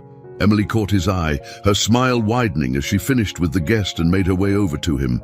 "How's it looking out here?" she asked, her voice filled with the same cautious hope that John had been feeling all morning. "Better," John replied, glancing around the lobby. "The staff seems more relaxed. It's going to take time, but I think we're finally moving in the right direction." Emily nodded, her expression thoughtful. "It's incredible how much of a difference a week can make. People are starting to trust that things really are going to change." John exhaled slowly, his mind filled with everything that had happened in the past few weeks. From the undercover work to the confrontation with Rodriguez, it had been a whirlwind of tension, fear, and uncertainty. But now, standing in the quiet morning light, John could finally see the path forward. "I couldn't have done it without you," John said softly, turning to Emily. "You were with me through all of it. The danger, the fear, everything. I don't think I could have gotten through it alone." Emily smiled, her eyes soft as she looked at him. "You weren't alone, and you won't be moving forward. We're in this together. Remember." John smiled, feeling a warmth spread through him. They had faced the worst, and together they had come out stronger. Now, it was time to build something new, something better. That afternoon, John met with the department heads once again, this time in the hotel's conference room. The mood in the room was lighter than it had been in their previous meetings. But there was still a sense of seriousness, of purpose. They all knew that the work ahead of them wouldn't be easy, but for the first time, there was a feeling of unity among them, a shared goal to rebuild the hotel into something they could all be proud of. John stood at the head of the table, addressing the group with the same calm determination he had found in himself over the past few days. "We've made a lot of progress in the last week," John began, his voice steady, "but we all know there's still a long way to go. The damage Rodriguez did to this hotel, both financially and to the morale of the staff, can't be undone overnight. It's going to take time, and it's going to take all of us working together." The department heads nodded, their expressions serious but hopeful. John had been meeting with each of them individually over the past few days, listening to their concerns, their ideas, and their hopes for the future of the hotel. The feedback had been invaluable, giving him a clearer picture of the changes that needed to be made. "The most important thing we can do right now," John continued, "is focus on rebuilding the trust of the staff. They've been through a lot, and they need to know that things are going to be different moving forward. We need to show them that their voices matter, that they're part of this hotel's success." There was a murmur of agreement around the table, and John could see the determination in the faces of the department heads. They had all seen firsthand the damage Rodriguez had caused, and now they were ready to help repair it. "We're going to start with small changes," John said, outlining the plans he had discussed with the board earlier in the week. "Better communication between departments, more transparency in decision-making, and a focus on employee well-being. We're going to invest in the people who make this hotel what it is." As the meeting continued, John could feel the energy in the room shifting. There was still a long road ahead, but the sense of purpose, of unity, was growing stronger with every conversation. Mitchell Plaza was more than just a building, it was a community, and now they were finally starting to rebuild it. By the time the sun began to set that evening, casting the city in a soft orange glow, John found himself back on the rooftop terrace, looking out over the skyline. It had become his favorite place to reflect, to take a step back and see the bigger picture. Emily joined him a few minutes later, her footsteps soft as she walked up beside him.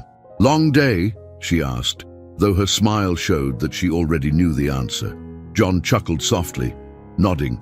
"It was, but a good one. I think we're really starting to make progress." Emily leaned against the railing, her eyes following the same skyline John had been gazing at. "You're doing exactly what your father would have wanted, John. He built this hotel to be more than just a business. It was always about the people, about creating a place where everyone, staff and guests, felt valued." John nodded, feeling a sense of peace settle over him. "That's what I want too.